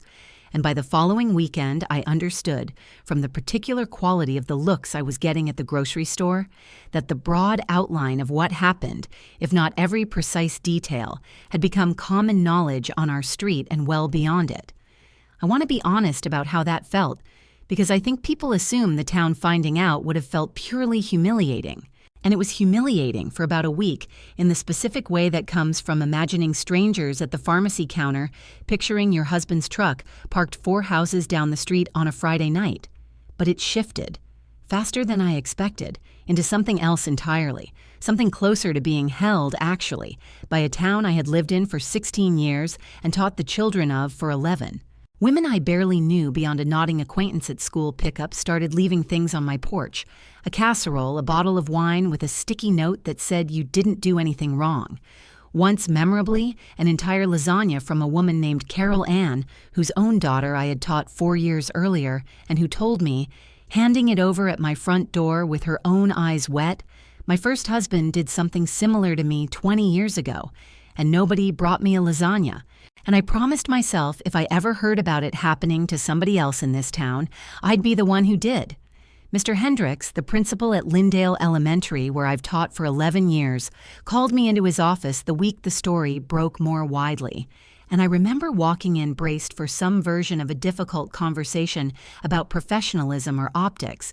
the kind of conversation I have seen other teachers get pulled into over far smaller personal matters. And instead he closed the door, sat down across from me and said, Meredith, I want you to know that whatever you need, time off, a lighter schedule for a stretch, somebody to cover recess duties so you can take a call from a lawyer, you tell me and it's yours. No explanation required. And then he said something that stuck with me for a long time afterward. He said, I've been at this school for 22 years, and the best teachers I've ever worked with are the ones who've had to survive something themselves, because it's the survivors who actually know how to sit with a struggling kid without flinching. So whatever you're going through right now, I promise you it is going to end up making you even better at the job you already do, better than almost anyone in this building. And I don't say that to minimize how hard this is. I say it because I mean it completely. I want to tell you about the specific financial reckoning of the divorce, not because I think the numbers themselves matter to anyone listening, but because I think the process of untangling 16 years of shared finances from a man who had spent 3 of those years running a parallel life taught me something about resilience I did not expect to learn at 41 years old. Nathan, to his considerable credit, did not fight me on very much. He agreed to the house, as I mentioned, and he agreed to a support arrangement that let me continue teaching without the kind of financial terror that I know derails a lot of women in my exact position. Women who stay in marriages they know are already broken because the math of leaving simply doesn't work with young kids and a single teacher's salary. I want to be honest that I did not walk away from that marriage financially devastated, and I think it matters to say that plainly because I know there are women listening to this who are in situations far more financially precarious than mine turned out to be, and I don't want to pretend my story is a universal template. It is simply my own specific, fortunate version of an unfortunately common story. I picked up a small side project that first summer after the divorce was finalized, tutoring 2 evenings a week for extra income. I didn't strictly need but wanted, partly for the money and partly, I think, for the specific dignity of building something entirely my own, unconnected to anything Nathan and I had built together. A small, separate proof to myself that I could generate my own security from nothing but my own 2 hands. The same 2 hands that had built an 11-day investigation out of a highlighter and a legal pad. I want to mention, because I think it's a small, good detail in an otherwise hard story, that one of my tutoring students that first summer was a shy, struggling 10-year-old boy whose mother, it turned out, had gone through a divorce of her own 2 years earlier, and who told me, near the end of that summer, watching her son finally read a full chapter book out loud without stumbling, that she could tell I understood something about resilience that most tutors didn't. And I remember driving home that night feeling, for the first time in months, genuinely proud of the life I was rebuilding rather than simply surviving it. I need to tell you about Nathan's one attempt at a grand gesture,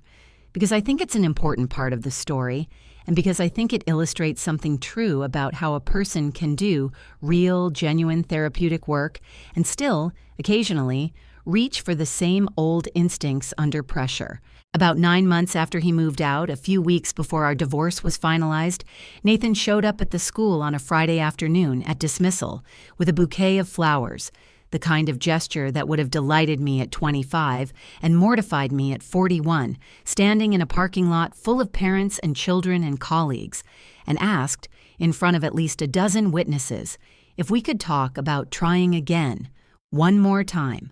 properly. And I want to describe exactly how I handled that moment, because I am proud of how I handled it, and because I think it says something about how far I had come from the woman who sat quietly on a receipt for 11 days out of strategic necessity.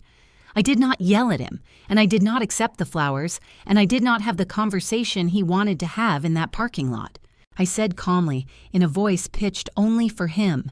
"Nathan, this is not how you rebuild trust with someone, ambushing her at her workplace in front of her students' parents so that saying no in the moment feels cruel in public. If you want to have a real conversation, call me, and we'll set a time.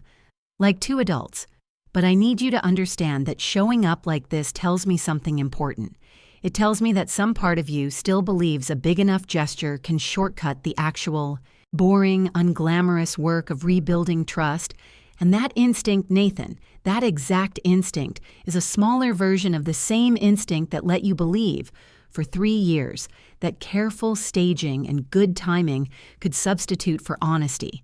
He apologized, right there in the parking lot, said, "I'm sorry, you're right, that was about what I wanted, not what you needed." And he left and he called 2 days later, properly, and asked if we could talk. And when we did talk, at the same neutral diner 2 towns over, I told him again what I had already told him, that my answer had not changed and was not going to change, and I watched him accept it, finally, fully, in a way that felt different from every previous conversation,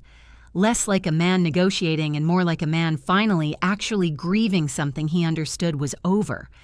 The divorce was finalized on a Tuesday in October, 16 months, almost to the week, after that Saturday afternoon in the driveway, and I want to describe what that day actually felt like, because I expected it to feel enormous, some final dramatic punctuation mark on the hardest year of my life, and instead it felt, mostly, administrative. A courthouse hallway, a folder of papers, a 15-minute hearing in front of a judge who has probably presided over 1,000 marriages ending and treated ours with the same brisk, kind efficiency he probably brings to all of them. And Nathan and I shook hands afterward, actually shook hands, in the hallway outside the courtroom, and he said, "Take care of yourself, Meredith." And I said, "Take care of our kids." And he said, "Always." And I believed him. And I think that specific, quiet handshake, more than the wedding or the confrontation or the flowers in the parking lot, is the image I will actually remember 20 years from now, when I think about how this particular chapter of my life actually ended. I want to back up now and tell you about a piece of this story I have deliberately saved for later, not because it happened later in the actual timeline, but because I think it belongs later in the telling, and that is the conversation I had with my own mother 3 days after the confrontation, the one where I finally told her everything rather than the careful, edited version I'd given her over the phone asking her to keep the kids overnight. I drove to her house on a Sunday afternoon without the kids and sat in her kitchen, the same kitchen I grew up doing homework in, and told her the whole thing. And I want to describe her reaction honestly, because it surprised me, and because I think it taught me something about my own mother I hadn't fully understood in 41 years of being her daughter. She did not cry, not at first, and she did not immediately reach for comforting platitudes the way I half expected her to. She sat very still for a long moment, and then she said, "Meredith, I need to tell you something I have never told you before, and I could not have imagined, in 100 guesses, what came next." She told me that early in her own marriage to my father, before I was born, there had been a period of almost a year where she suspected, strongly, though never with the kind of proof I'd assembled, that my father had been involved with a co-worker at the plant where he worked back then, a woman named Carol, who left the company abruptly the same month my mother finally confronted my father directly, and that she had never told me, or my father knew she knew, and that they had, in her words, quietly rebuilt something together over the following decades that she genuinely believed, by the end, had become real and solid again, but that she had carried the specific loneliness of that suspicion, unconfirmed and unspoken to anyone, for the better part of 40 years. And that watching me sit in her kitchen with an actual folder of actual proof, as devastating as that was, also struck her as its own kind of strange mercy, because I at least got to know, definitively, exactly what I was dealing with, rather than carrying a permanent, unresolved question mark the way she had. I want to be honest that this revelation did something complicated to my understanding of my own childhood, of my parents' marriage, of the specific version of stability I had always believed I grew up inside of, and I have had to sit with the uncomfortable possibility that the model of marriage I carried into my own relationship with Nathan, one where you simply endure and rebuild quietly and never speak of the hardest things directly, may have shaped, in ways I still don't fully understand, my own instinct to handle my discovery methodically and privately, rather than exploding immediately into confrontation. I asked my mother, that day, whether she regretted never confronting my father directly with more than suspicion, and she said, "I regret carrying it alone for so long, but I don't regret staying, because the man your father became over the following 30 years was, I believe, genuinely different from whatever he was in that one specific year, and I got to have 30 more years with the better version of him. And I don't know if I would have gotten that if I'd blown the whole thing up over a suspicion I couldn't fully prove." I told her I understood, and I did, but I also told her gently that I needed my own decision to come from my own certainty, not from her 40-year-old experience with a different man in a different decade. And she said, "Of course, sweetheart, I'm not telling you what to do. I'm just telling you that you're not the first woman in this family to sit in a kitchen and do this kind of math, and you won't be the last. And I hope, whatever you decide, you know you come from a long line of women who know exactly how to survive this." I want to tell you about a colleague of mine, a fellow fourth-grade teacher named Julissa Reyes, who was taught 2 doors down from my classroom for 6 years, and who became, over the course of that first terrible autumn, something much closer to family than colleague. Julissa went through her own divorce 4 years before mine, for entirely different reasons, nothing to do with infidelity at all, simply 2 people who grew apart faster than either wanted to admit. And she was the one who taught me, in the break room over reheated coffee more times than I can count, the specific mechanics of surviving a school day while your personal life is quietly falling apart, how to teach a full lesson on long division 40 minutes after getting off the phone with a divorce attorney, how to laugh at a student's joke about a hamster escaping its cage while carrying, underneath it, an entirely separate weight nobody in that classroom could see. Julissa said something to me about 2 months into all of it that I have thought about constantly since. I was telling her in the break room about the specific exhaustion of maintaining 2 entirely different faces, the calm, composed teacher face for 6 hours a day, and the raw, furious, grieving face I only let myself wear alone in my car during my planning period. And she said, "Meredith, I want you to notice something. You're describing exactly what Nathan did for 3 years, keeping two faces going at once. And I know that's an uncomfortable comparison. But the actual difference, is that you're doing it because you have no other choice. 22 9-year-olds need their teacher regardless of what's happening in her marriage. And you're going to put both faces down eventually, in therapy, with your sister, with me, whenever you need to. He did it because he wanted to keep having both things forever, with no plan to ever put either face down. That's the whole difference between surviving something and lying about something. And I think you should let yourself off the hook for the comparison the second it starts to feel unfair to you. Because it is unfair, and you've earned the right to stop applying it to yourself. I want to describe the specific week, almost a year to the day after finding that receipt, when I finally felt something shift from surviving into something more like living again, because I think it matters to include, and because I don't want this story to end on the note of pure devastation that so much of the middle of it necessarily lives in. It was an ordinary Tuesday, nothing special about the date itself, and I was driving Owen to a school event, some evening thing for the robotics club he'd joined that fall, a new interest of his that had nothing at all to do with anything from before the divorce, a clean, separate thing he'd built for himself in the aftermath, and Bailey was in the back seat singing along badly to the radio, the same way Nathan used to sing along badly on long drives, a habit I realized, with a small ache that was more bittersweet than painful, Bailey had apparently picked up from her father without either of us noticing, and I remember stopping at a red light on Main Street, in the town I have lived in for 16 years, with both my children safe and reasonably happy in the car behind me, and feeling for the first time in almost a year something that was not grief, and was not anger, and was not even really relief, but was instead something closer to a quiet, settled gladness at simply being exactly where I was, in that car with those two kids, driving toward an ordinary Tuesday evening that belonged entirely and only to the three of us. There is one more piece of the timeline I have not told you yet, and I have saved it for this point in the story deliberately, because I think it belongs here, after the divorce, rather than earlier where it actually happened chronologically, and that is the conversation I had with Nathan's brother, Marcus, roughly 4 months into the separation, because I think it changes the shape of the whole story in a way that surprised me when it happened and that I have thought about constantly since.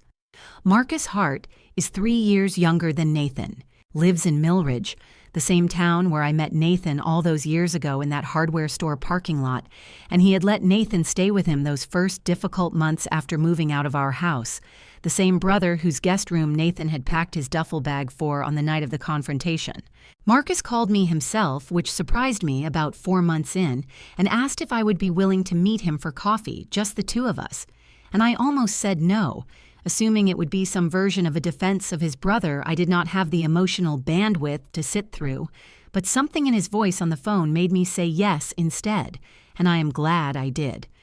He told me, sitting across from me at a coffee shop in Millridge, that he had known, for the better part of 2 years, or at least strongly suspected, that something was going on with Nathan and a woman who was not me,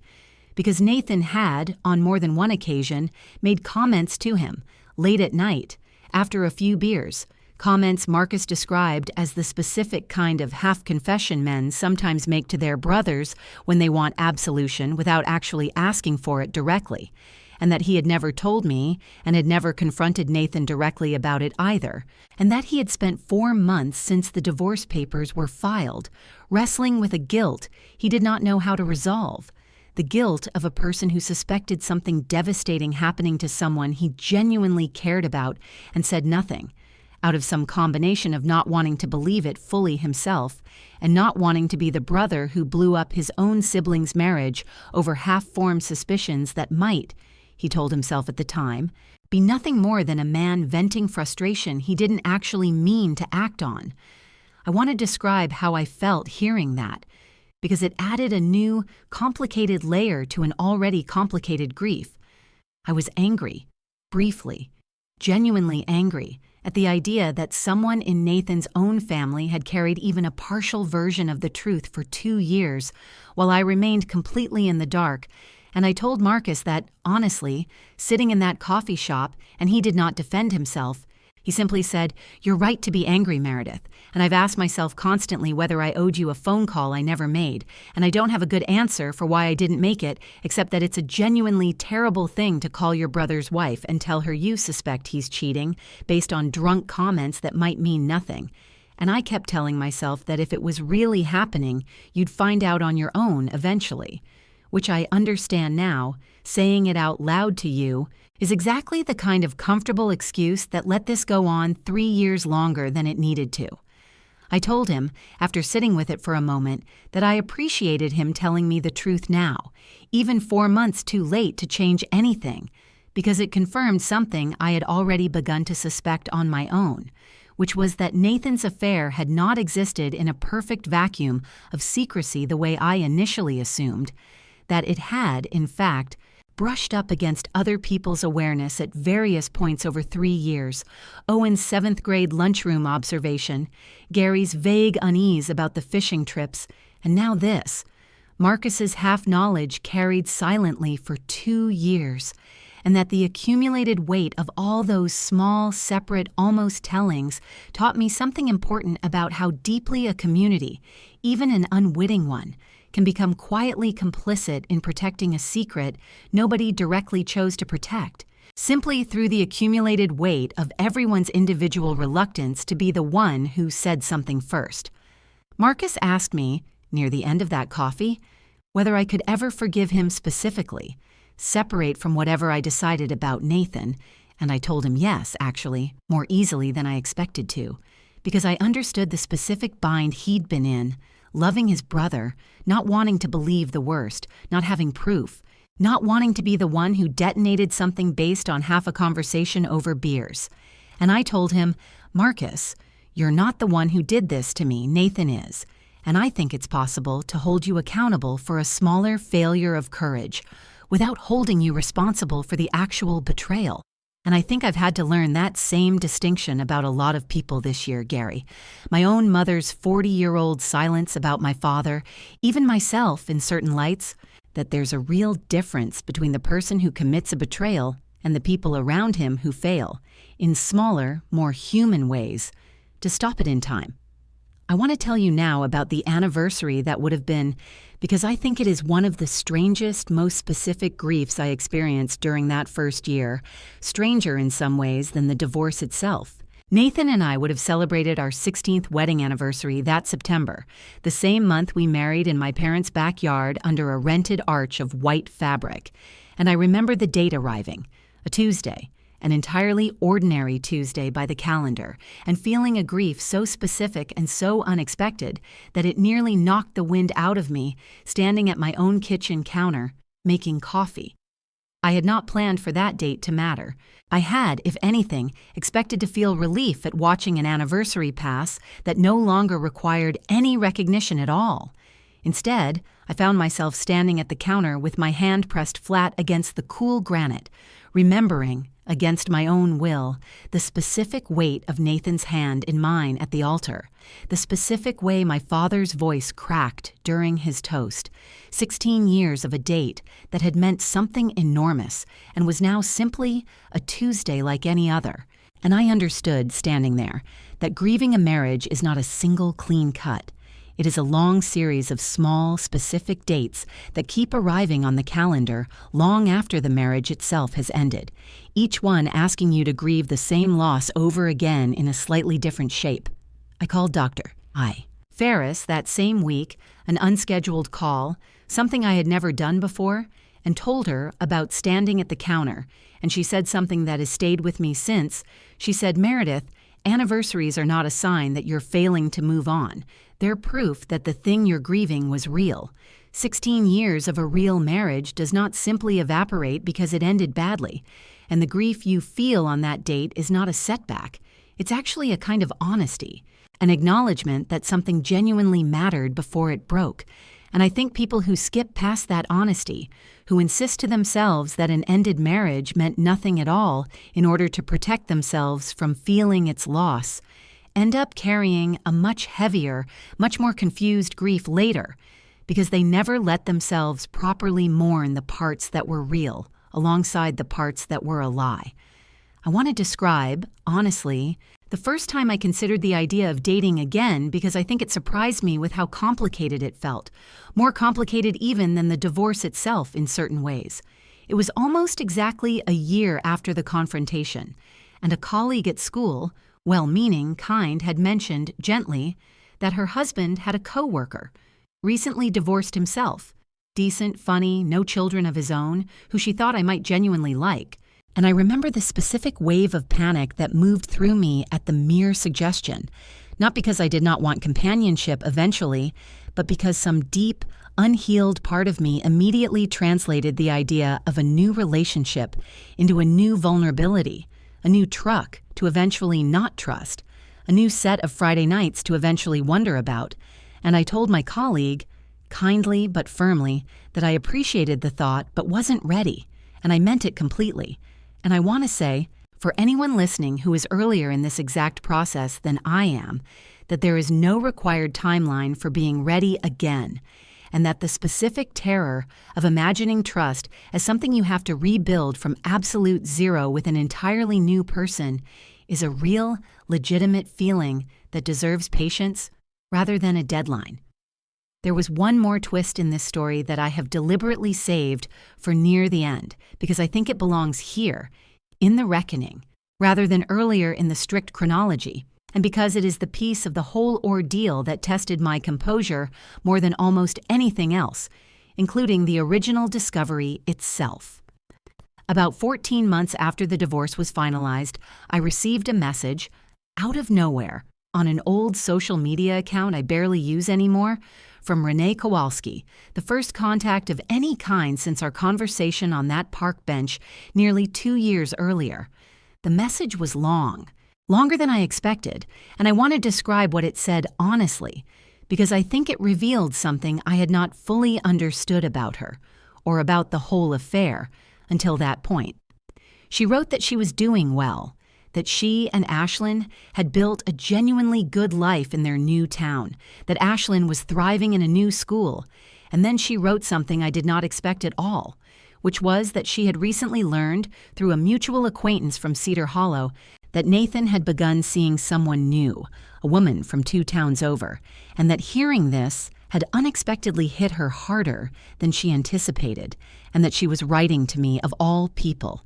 because she said, and I am quoting this as closely as I can recall it, "You're the only person who might actually understand what it's like to have loved someone who was capable of that particular kind of careful, sustained dishonesty." And I realize now, watching him apparently move on so easily, that some part of me had convinced myself over those 3 years that what we had was somehow different, more real than what he had with you. And I think I need to say out loud to someone that I was wrong about that, and you're the only person whose opinion on the matter I actually respect enough to want to hear it from. I sat with that message for 2 full days before responding, because I wanted my answer to come from someplace clear rather than from the immediate spike of complicated satisfaction I felt reading it, the specific, unglamorous human satisfaction of learning that the woman who helped dismantle your marriage was now sitting with her own version of the exact realization you'd already spent 2 years working through. When I finally wrote back, I kept it short. I told her that I appreciated her honesty, that I did understand, more than she probably realized, the particular grief of loving someone whose capacity for sustained deception you never saw coming, and that I hoped, genuinely, that she found something real and honest eventually, with someone who did not have to hide half of his life in a truck door pocket to keep it running. I told her I was not interested in continuing the conversation beyond that, not out of anger, but because I had spent 2 years building a life that did not include her in it, and I intended to keep it that way. And she wrote back a single line, "Thank you for answering at all. I didn't expect you to." And that was the last I ever heard from her. I want to tell you what learning that Nathan had moved on so quickly actually did to me, because I think it is a more honest, more complicated feeling than most stories like this admit to, and I promised myself, telling this whole thing from the beginning, that I would include the parts that don't make me look entirely serene and evolved. When I first heard, through the same small-town grapevine that eventually tells you everything in a place the size of Cedar Hollow, that Nathan was seeing someone new, a woman named Diane, a physical therapist from Ashford, 2 towns over. Roughly 11 months after our divorce was finalized, I felt a complicated knot of things that took me weeks to fully untangle. Some part of it was, I will admit honestly, a flare of something ugly and reflexive, some version of how is he allowed to simply move forward into something new while I am still doing the slow, unglamorous work of rebuilding. A feeling I'm not proud of, but that I think is entirely human and worth naming rather than pretending I never felt it. But underneath that reflexive flare, once I let myself actually sit with it in a session with Dr. Ferris, was something else, something closer to a genuine, if complicated, relief. Because I realized that Nathan moving forward into a new relationship, assuming he was doing the actual work required to be honest in it this time, was not a threat to anything I had built. It was simply further proof that our marriage was actually, finally, fully over, in the specific, permanent way that lets both people build something new, without either one still quietly haunting the other's future.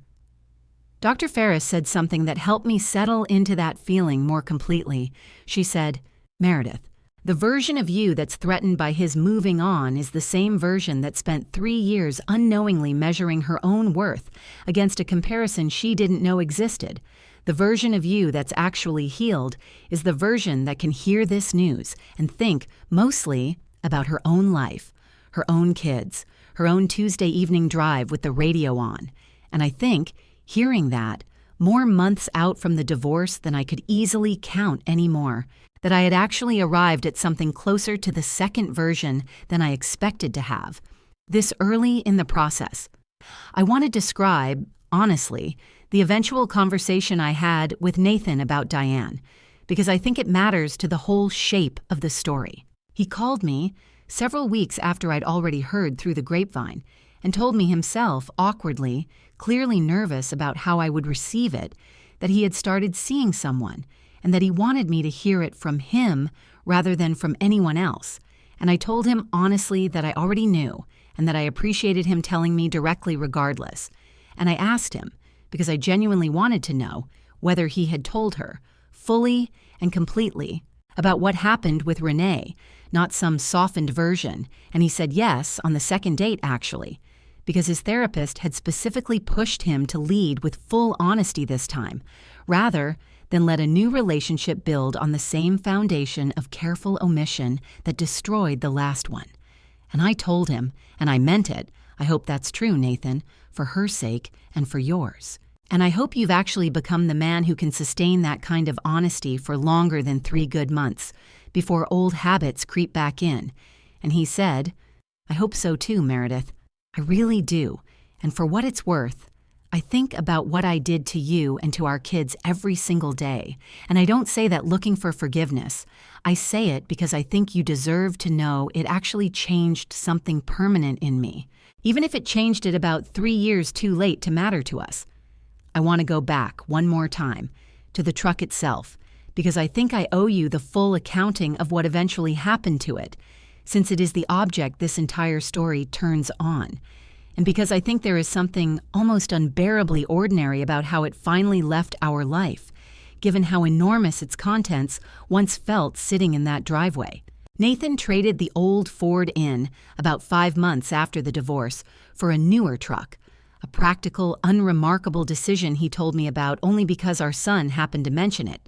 And I remember feeling a strange, small pang hearing that, not grief exactly, but something closer to the specific vertigo of realizing that an object which had reoriented the entire architecture of my adult life within the space of a single afternoon was, to the dealership that took it in on trade, to the next owner who eventually drove it off that lot, nothing more than a used vehicle with 200,000 miles on it and a slightly worn bench seat, utterly unremarkable, carrying no trace at all of the receipt, the notebook, the necklace, the second phone, or the 11 minutes I once spent sitting motionless behind its wheel in my own driveway, understanding that my marriage was already, quietly, over.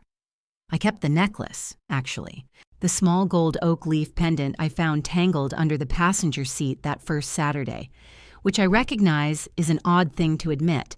and I want to explain why, because I think it says something true about how strangely our minds process objects tied to trauma. I did not keep it out of any lingering attachment to what it represented. I kept it in a small drawer in my jewelry box for almost a year, not looking at it, simply knowing it was there, until one evening, about 10 months after the divorce, I took it out, sat with it in my palm at my kitchen table, the same table where I'd once spread out a manila folder and where Nathan had once eaten meatloaf 2 days after a receipt was printed at the Cedar Hollow Inn. And I understood, holding it, that I had been keeping it unconsciously as a kind of proof, a small physical anchor that let me know the entire ordeal had actually happened and was not some elaborate anxiety my own mind had invented, because there is a specific, disorienting effect that comes from surviving a betrayal, this large, and then watching daily life simply continue. Dishes still need washing, lunches still need packing, and some part of you starts to wonder in your weaker moments whether you overreacted to something that couldn't possibly have been as enormous as it felt. Holding that necklace that night, I finally let myself throw it away, not dramatically, not as some cathartic ritual I'd built up in my head, just quietly, into the kitchen trash, along with a banana peel and a torn envelope from the electric company, because I understood finally that I did not need a physical object to prove to myself that what happened had really happened. I had lived it. I had built the case. I had sat across from my husband and watched him confirm every single page of it. I did not need a $40 pendant from a mall kiosk to keep validating a truth I already knew completely. I want to talk about forgiveness now because I think it is the question people ask me most often when they hear this story, whether I have forgiven Nathan, and I want to answer it as honestly and as precisely as I can. Because I think the word forgiveness gets used so loosely that it has almost stopped meaning anything specific. I do not carry active hatred for Nathan anymore, and I want to be clear that this took most of that first year to arrive at. A year that included plenty of nights I lay awake constructing elaborate, furious, imaginary conversations, where I said something devastating enough to finally make him understand the full scope of what he'd done. Conversations that never once, in reality, needed to happen, because he understood the scope of it perfectly well the night I laid that folder on the table. But not carrying hatred is not the same thing as forgiveness. Not the way I understand the word, and I want to describe the specific distinction I have landed on, because I think it might be useful to anyone listening who is somewhere in the middle of this exact question themselves. I have released Nathan from my daily emotional accounting. I no longer wake up thinking about what he did. I no longer construct the imaginary devastating conversations. I can sit across from him at Bailey's dance recitals and Owen's robotics competitions and feel something closer to a distant, business-like cordiality than to any lingering fury. And I believe, genuinely, that this represents real healing, real forward motion, the kind Dr. Ferris has helped me build patiently over nearly 2 years of work. But I have not extended him what I would call full forgiveness, the kind that erases the weight of an action entirely, and I do not believe I am obligated to, and I want to say that plainly because I think there is a cultural pressure, especially on women, especially in stories like this one, to eventually arrive at some serene, generous forgiveness that lets everyone else feel more comfortable about the story's ending. I have arrived instead at something I think is more honest and more sustainable, which is acceptance without absolution. I accept that it happened. I accept that Nathan is a complicated person, capable of both real love and real sustained deception, sometimes toward the same people in the same years. I accept that he has done real work to become, I believe, a more honest man since. And I have decided that none of that acceptance requires me to declare the debt fully paid. Because some debts, I have come to believe, simply exist permanently in the ledger of a life, not as an act of ongoing punishment, but as an honest, accurate record of what actually happened, and I think there is a kind of peace available in that honesty that premature forgiveness never actually gives you.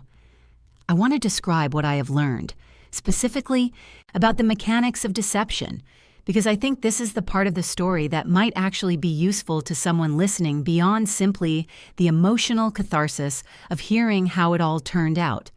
I learned that long affairs are not sustained primarily through elaborate lies. They are sustained through the exploitation of ordinary trust, the trust that lets a wife not check a truck's glove compartment for 3 years, the trust that lets a friend not ask a buddy directly why he stopped showing up to fish, the trust that lets a whole neighborhood assume a helpful neighbor fixing a garbage disposal is simply being a good neighbor.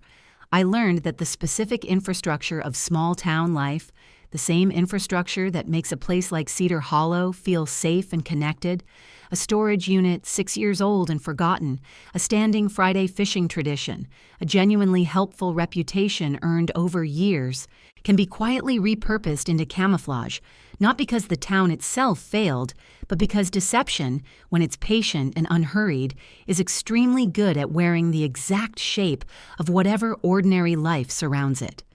I learned, too, something about my own capacity that I did not know I had before that Saturday in the driveway, which is that I am considerably steadier under pressure than I ever imagined, that I can build a methodical, patient case across 11 sleepless days while still packing lunches and grading spelling tests and hosting a 9-year-old's unicorn birthday party without a single visible crack in my composure. And I want to say, to anyone listening who is currently in the middle of their own 11 days, whatever those 11 days look like for you, that this specific kind of quiet, patient strength is not something you have to already believe you possess before you're capable of using it. I did not know I had it until the exact moment I needed it, and I suspect that is true for most people who find themselves suddenly needing it too. I think often about the version of this story where I never checked that glove compartment, where the truck charger simply worked that day and I never needed to reach for anything in that side door pocket at all. And I want to be honest that I do not know, in that alternate version, whether the affair would have continued indefinitely, whether I would still be sitting at that same kitchen table today, packing snacks for fishing trips that were never fishing trips, genuinely happy in a marriage built on a foundation I never got to see the true shape of. I do not think that alternate version of my life would have been a better one, even though it would very likely have felt, from the inside, considerably more peaceful. I think I would rather know the true shape of my own life, even when the truth is devastating, than live comfortably inside a story that was never actually real. And I think that specific conviction, more than any other single thing I carry forward from this whole ordeal, is the one I most want my own daughter to understand someday, whenever she's old enough to hear this whole story from me directly, rather than in the careful, age-appropriate pieces I've given her so far. I want to add one last reflection before I close this out completely, because I think it answers a question I know some of you listening are already forming, which is whether I regret the specific method I chose, the 11 days of silence, the highlighter and the legal pad, the careful phone calls dressed up as insurance questions, rather than simply confronting Nathan the moment I found that first receipt in the driveway. I do not regret it. And I want to explain why as clearly as I can, because I think it matters beyond just my own particular story. If I had confronted him that first Saturday with nothing more than a single hotel receipt in my hand, I believe, with total confidence, that Nathan would have found a way to explain it as an aberration, a single lapse, a mistake he deeply regretted, and some version of me, the version still standing in the wreckage of a 16-year marriage with no larger context to measure that explanation against, might have believed him, might have accepted a story about one bad afternoon rather than the true story of 3 sustained years. And I would have spent the rest of my life quietly wondering, in the specific way my own mother wondered for 4 decades about a woman named Carol, whether there had been more to it than he admitted, without ever having the actual answer in my hands the way I eventually did. Building the full case first meant that when Nathan and I finally sat down at that kitchen table, there was no room left for him to manage the story, to give me the smallest truth that would satisfy the smallest question, to protect himself by protecting me from the full weight of what he'd actually done. It meant I got to make every single decision that followed, whether to stay, whether to leave, how to tell our children, how much of Renee's life to disrupt versus leave alone, from a position of complete information rather than partial information. And I believe, completely, that a person facing this kind of discovery deserves the dignity of complete information before making decisions that will shape the rest of her life and her children's lives. That is not coldness. That is not strategy for its own sake. That is simply what it looks like to insist on the whole truth before you let anyone, including the person you love most, tell you a smaller, more comfortable version of it instead. So if you are sitting somewhere tonight holding your own version of a warm receipt, your own single loose thread that you suspect, in your gut, connects to something much larger than it first appears, I want to leave you with this. Take the time you need. Build the case you need. Ask the careful questions you need to ask, however many phone calls and however many sleepless nights it takes, before you ever say a single word out loud to the person who might have been living a second life right alongside the one you thought you shared completely. You deserve the whole truth, not the smallest piece of it someone else is willing to hand you, and you are far more capable of finding it, calmly, methodically, and completely on your own terms than you currently believe yourself to be. I promise you that because I did not believe it about myself either, until the exact day I had no choice but to find out. I want to tell you about where things stand now, almost exactly 2 years after that Saturday in the driveway, because I think endings matter, and because I promised myself, telling this story, that I would not leave anyone listening stranded in the hardest middle of it without also showing them the actual shape of what came after. Since I know some of you listening are somewhere in your own version of those 11 days right now, and I think you deserve to hear that it does. Eventually, get to a place that feels like solid ground again, even if the ground looks different than you expected it to. Owen is 16 now, a junior at Cedar Hollow High, still deep in robotics, recently accepted into a summer engineering program at a state university that has him more excited than I have seen him about anything in years. And his relationship with Nathan has settled into something steady, not the easy, uncomplicated closeness they had before, but a real, working relationship built, I think, on a more honest foundation than it had before all of this. Because Owen knows exactly what his father is capable of now, the worst of it, and the genuine effort to be better since. And he has chosen, on his own terms, in his own time, to keep his father in his life anyway, which I consider one of the most quietly remarkable things I have watched my son do, choosing a complicated, honest relationship over either blind loyalty or total rejection. Bailey is 11 now, thriving in a way that makes my chest ache with gratitude some mornings watching her get ready for school, still close with Ashlyn despite the physical distance between their two towns, the two girls texting constantly in the specific, slightly alarming volume that 11-year-olds seem to manage. And I have made my peace, watching that friendship continue,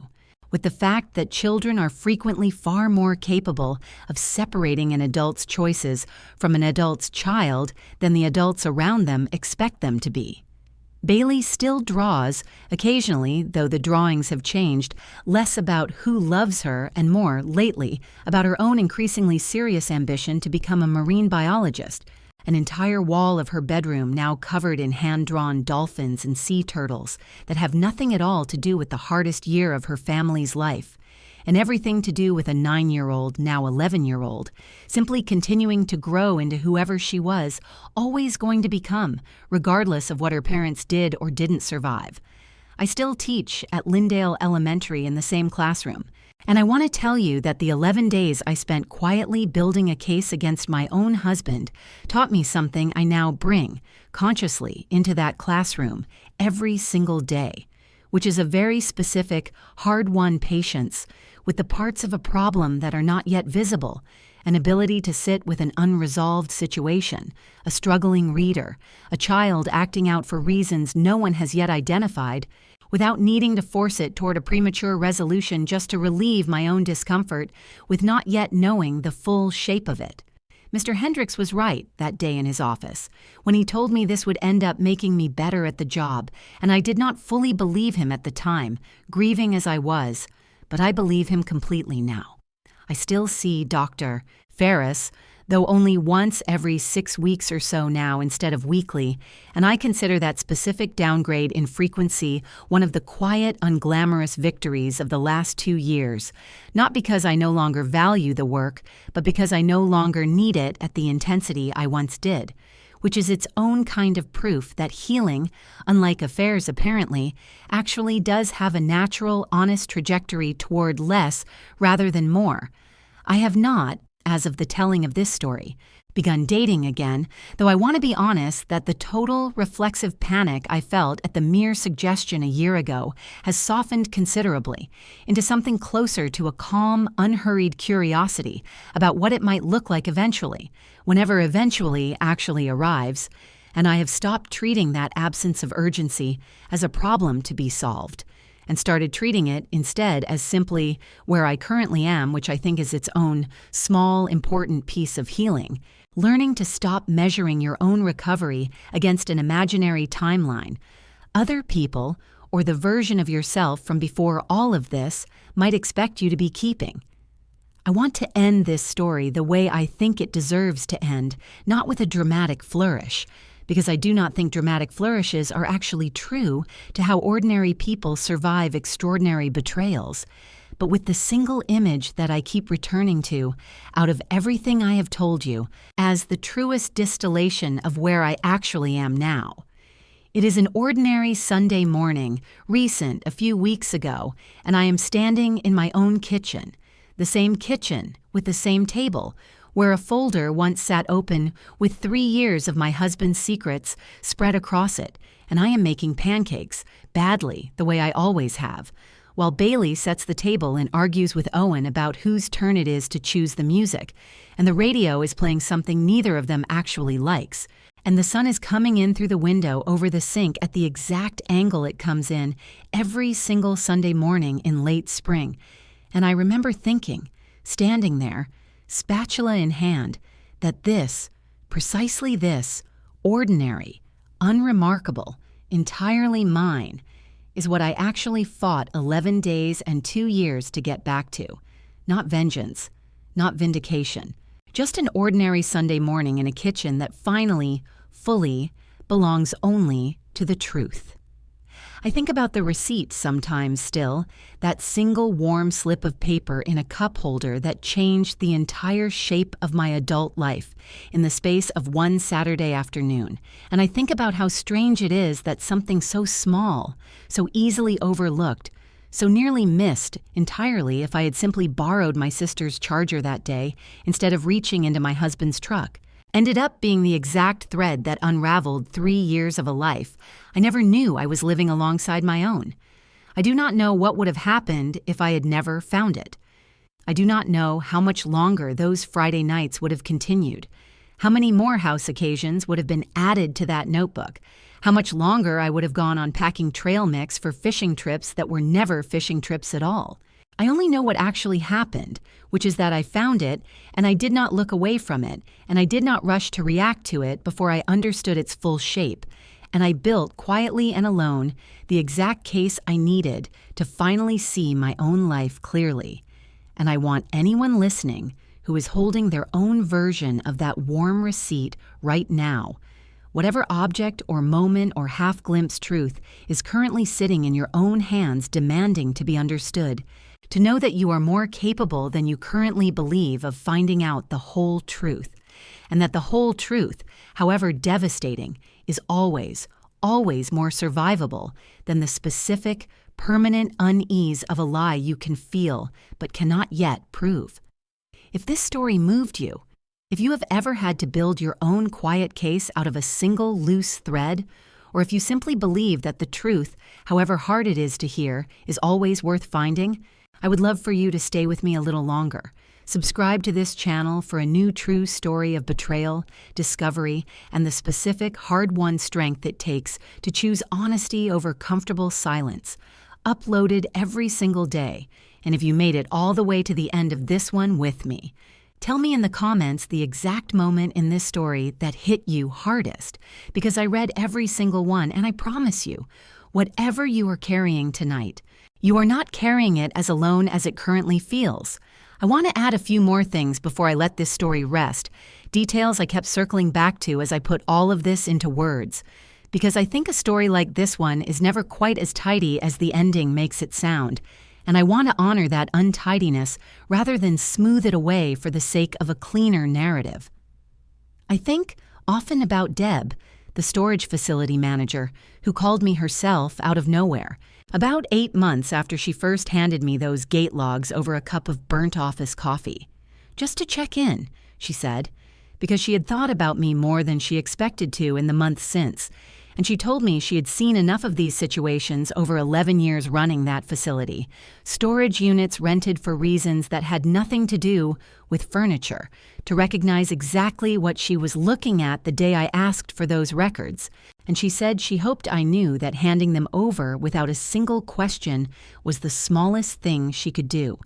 and that she was glad to hear, through the same small-town channels that carry everything eventually, that I had come out the other side of it intact. I think about an older man named Walt Simmons, too, who has lived on Maple Ridge Lane longer than anyone, who mowed my lawn for me twice that first summer, without ever being asked, and without ever once bringing up why, and who told me, the second time, leaning on his mower in my own front yard, that he'd raised 3 daughters and buried a wife of 41 years, and that if there was one thing 4 decades of marriage and a lifetime on this particular street had taught him,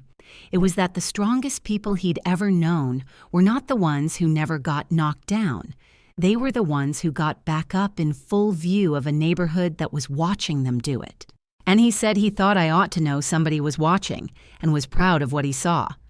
I want to tell you about one final conversation, the last one I will share, because I think it belongs at the very end of this telling.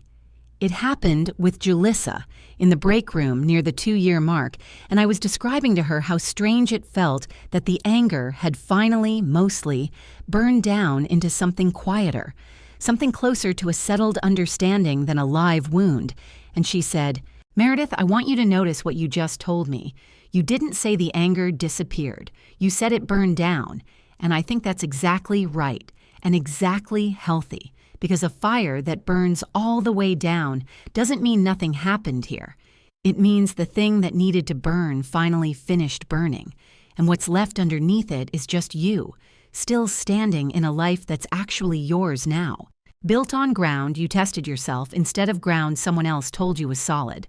I want to close with the specific thought that has stayed with me longest out of everything I have told you across this entire story, and it is this. Betrayal, the specific, sustained, 3-year kind that happened to me, does not actually take away everything it seems to be taking in the moment you first discover it. It feels, in that first Saturday afternoon in the driveway, like it is taking your entire life, your marriage, your sense of your own judgment, your ability to trust your own memory of 16 years you thought you understood completely. But I have learned, across 2 years of rebuilding, that what it actually takes, in the end, is considerably smaller than it first appears, and what it leaves you with if you are patient and honest and willing to do the slow, unglamorous work of rebuilding, is considerably larger than you would ever have guessed sitting in that driveway with a warm receipt in your shaking hands. I did not lose my children. I did not lose my home. I did not lose my career, or my sister, or my mother, or the particular, hard-won steadiness I discovered in myself during 11 days I never wanted to have to live through. I lost a marriage that was, it turned out, only half as solid as I believed it was, and I gained, in its place, a considerably clearer, considerably more honest understanding of exactly who I am capable of being, when everything I thought I could count on turns out to be standing on hollow ground. That is the whole truth of what happened in my house for 3 years, and what I found in that truck on an ordinary Saturday afternoon, and what it finally, completely, ended in a single day. Thank you for sitting with me through all of it. If any part of this reached you tonight, subscribe and stay close, because there is always another true story waiting, and there is always someone out there who needs to hear exactly the way I once needed to hear it myself, that the truth, however hard, is always the ground worth standing on.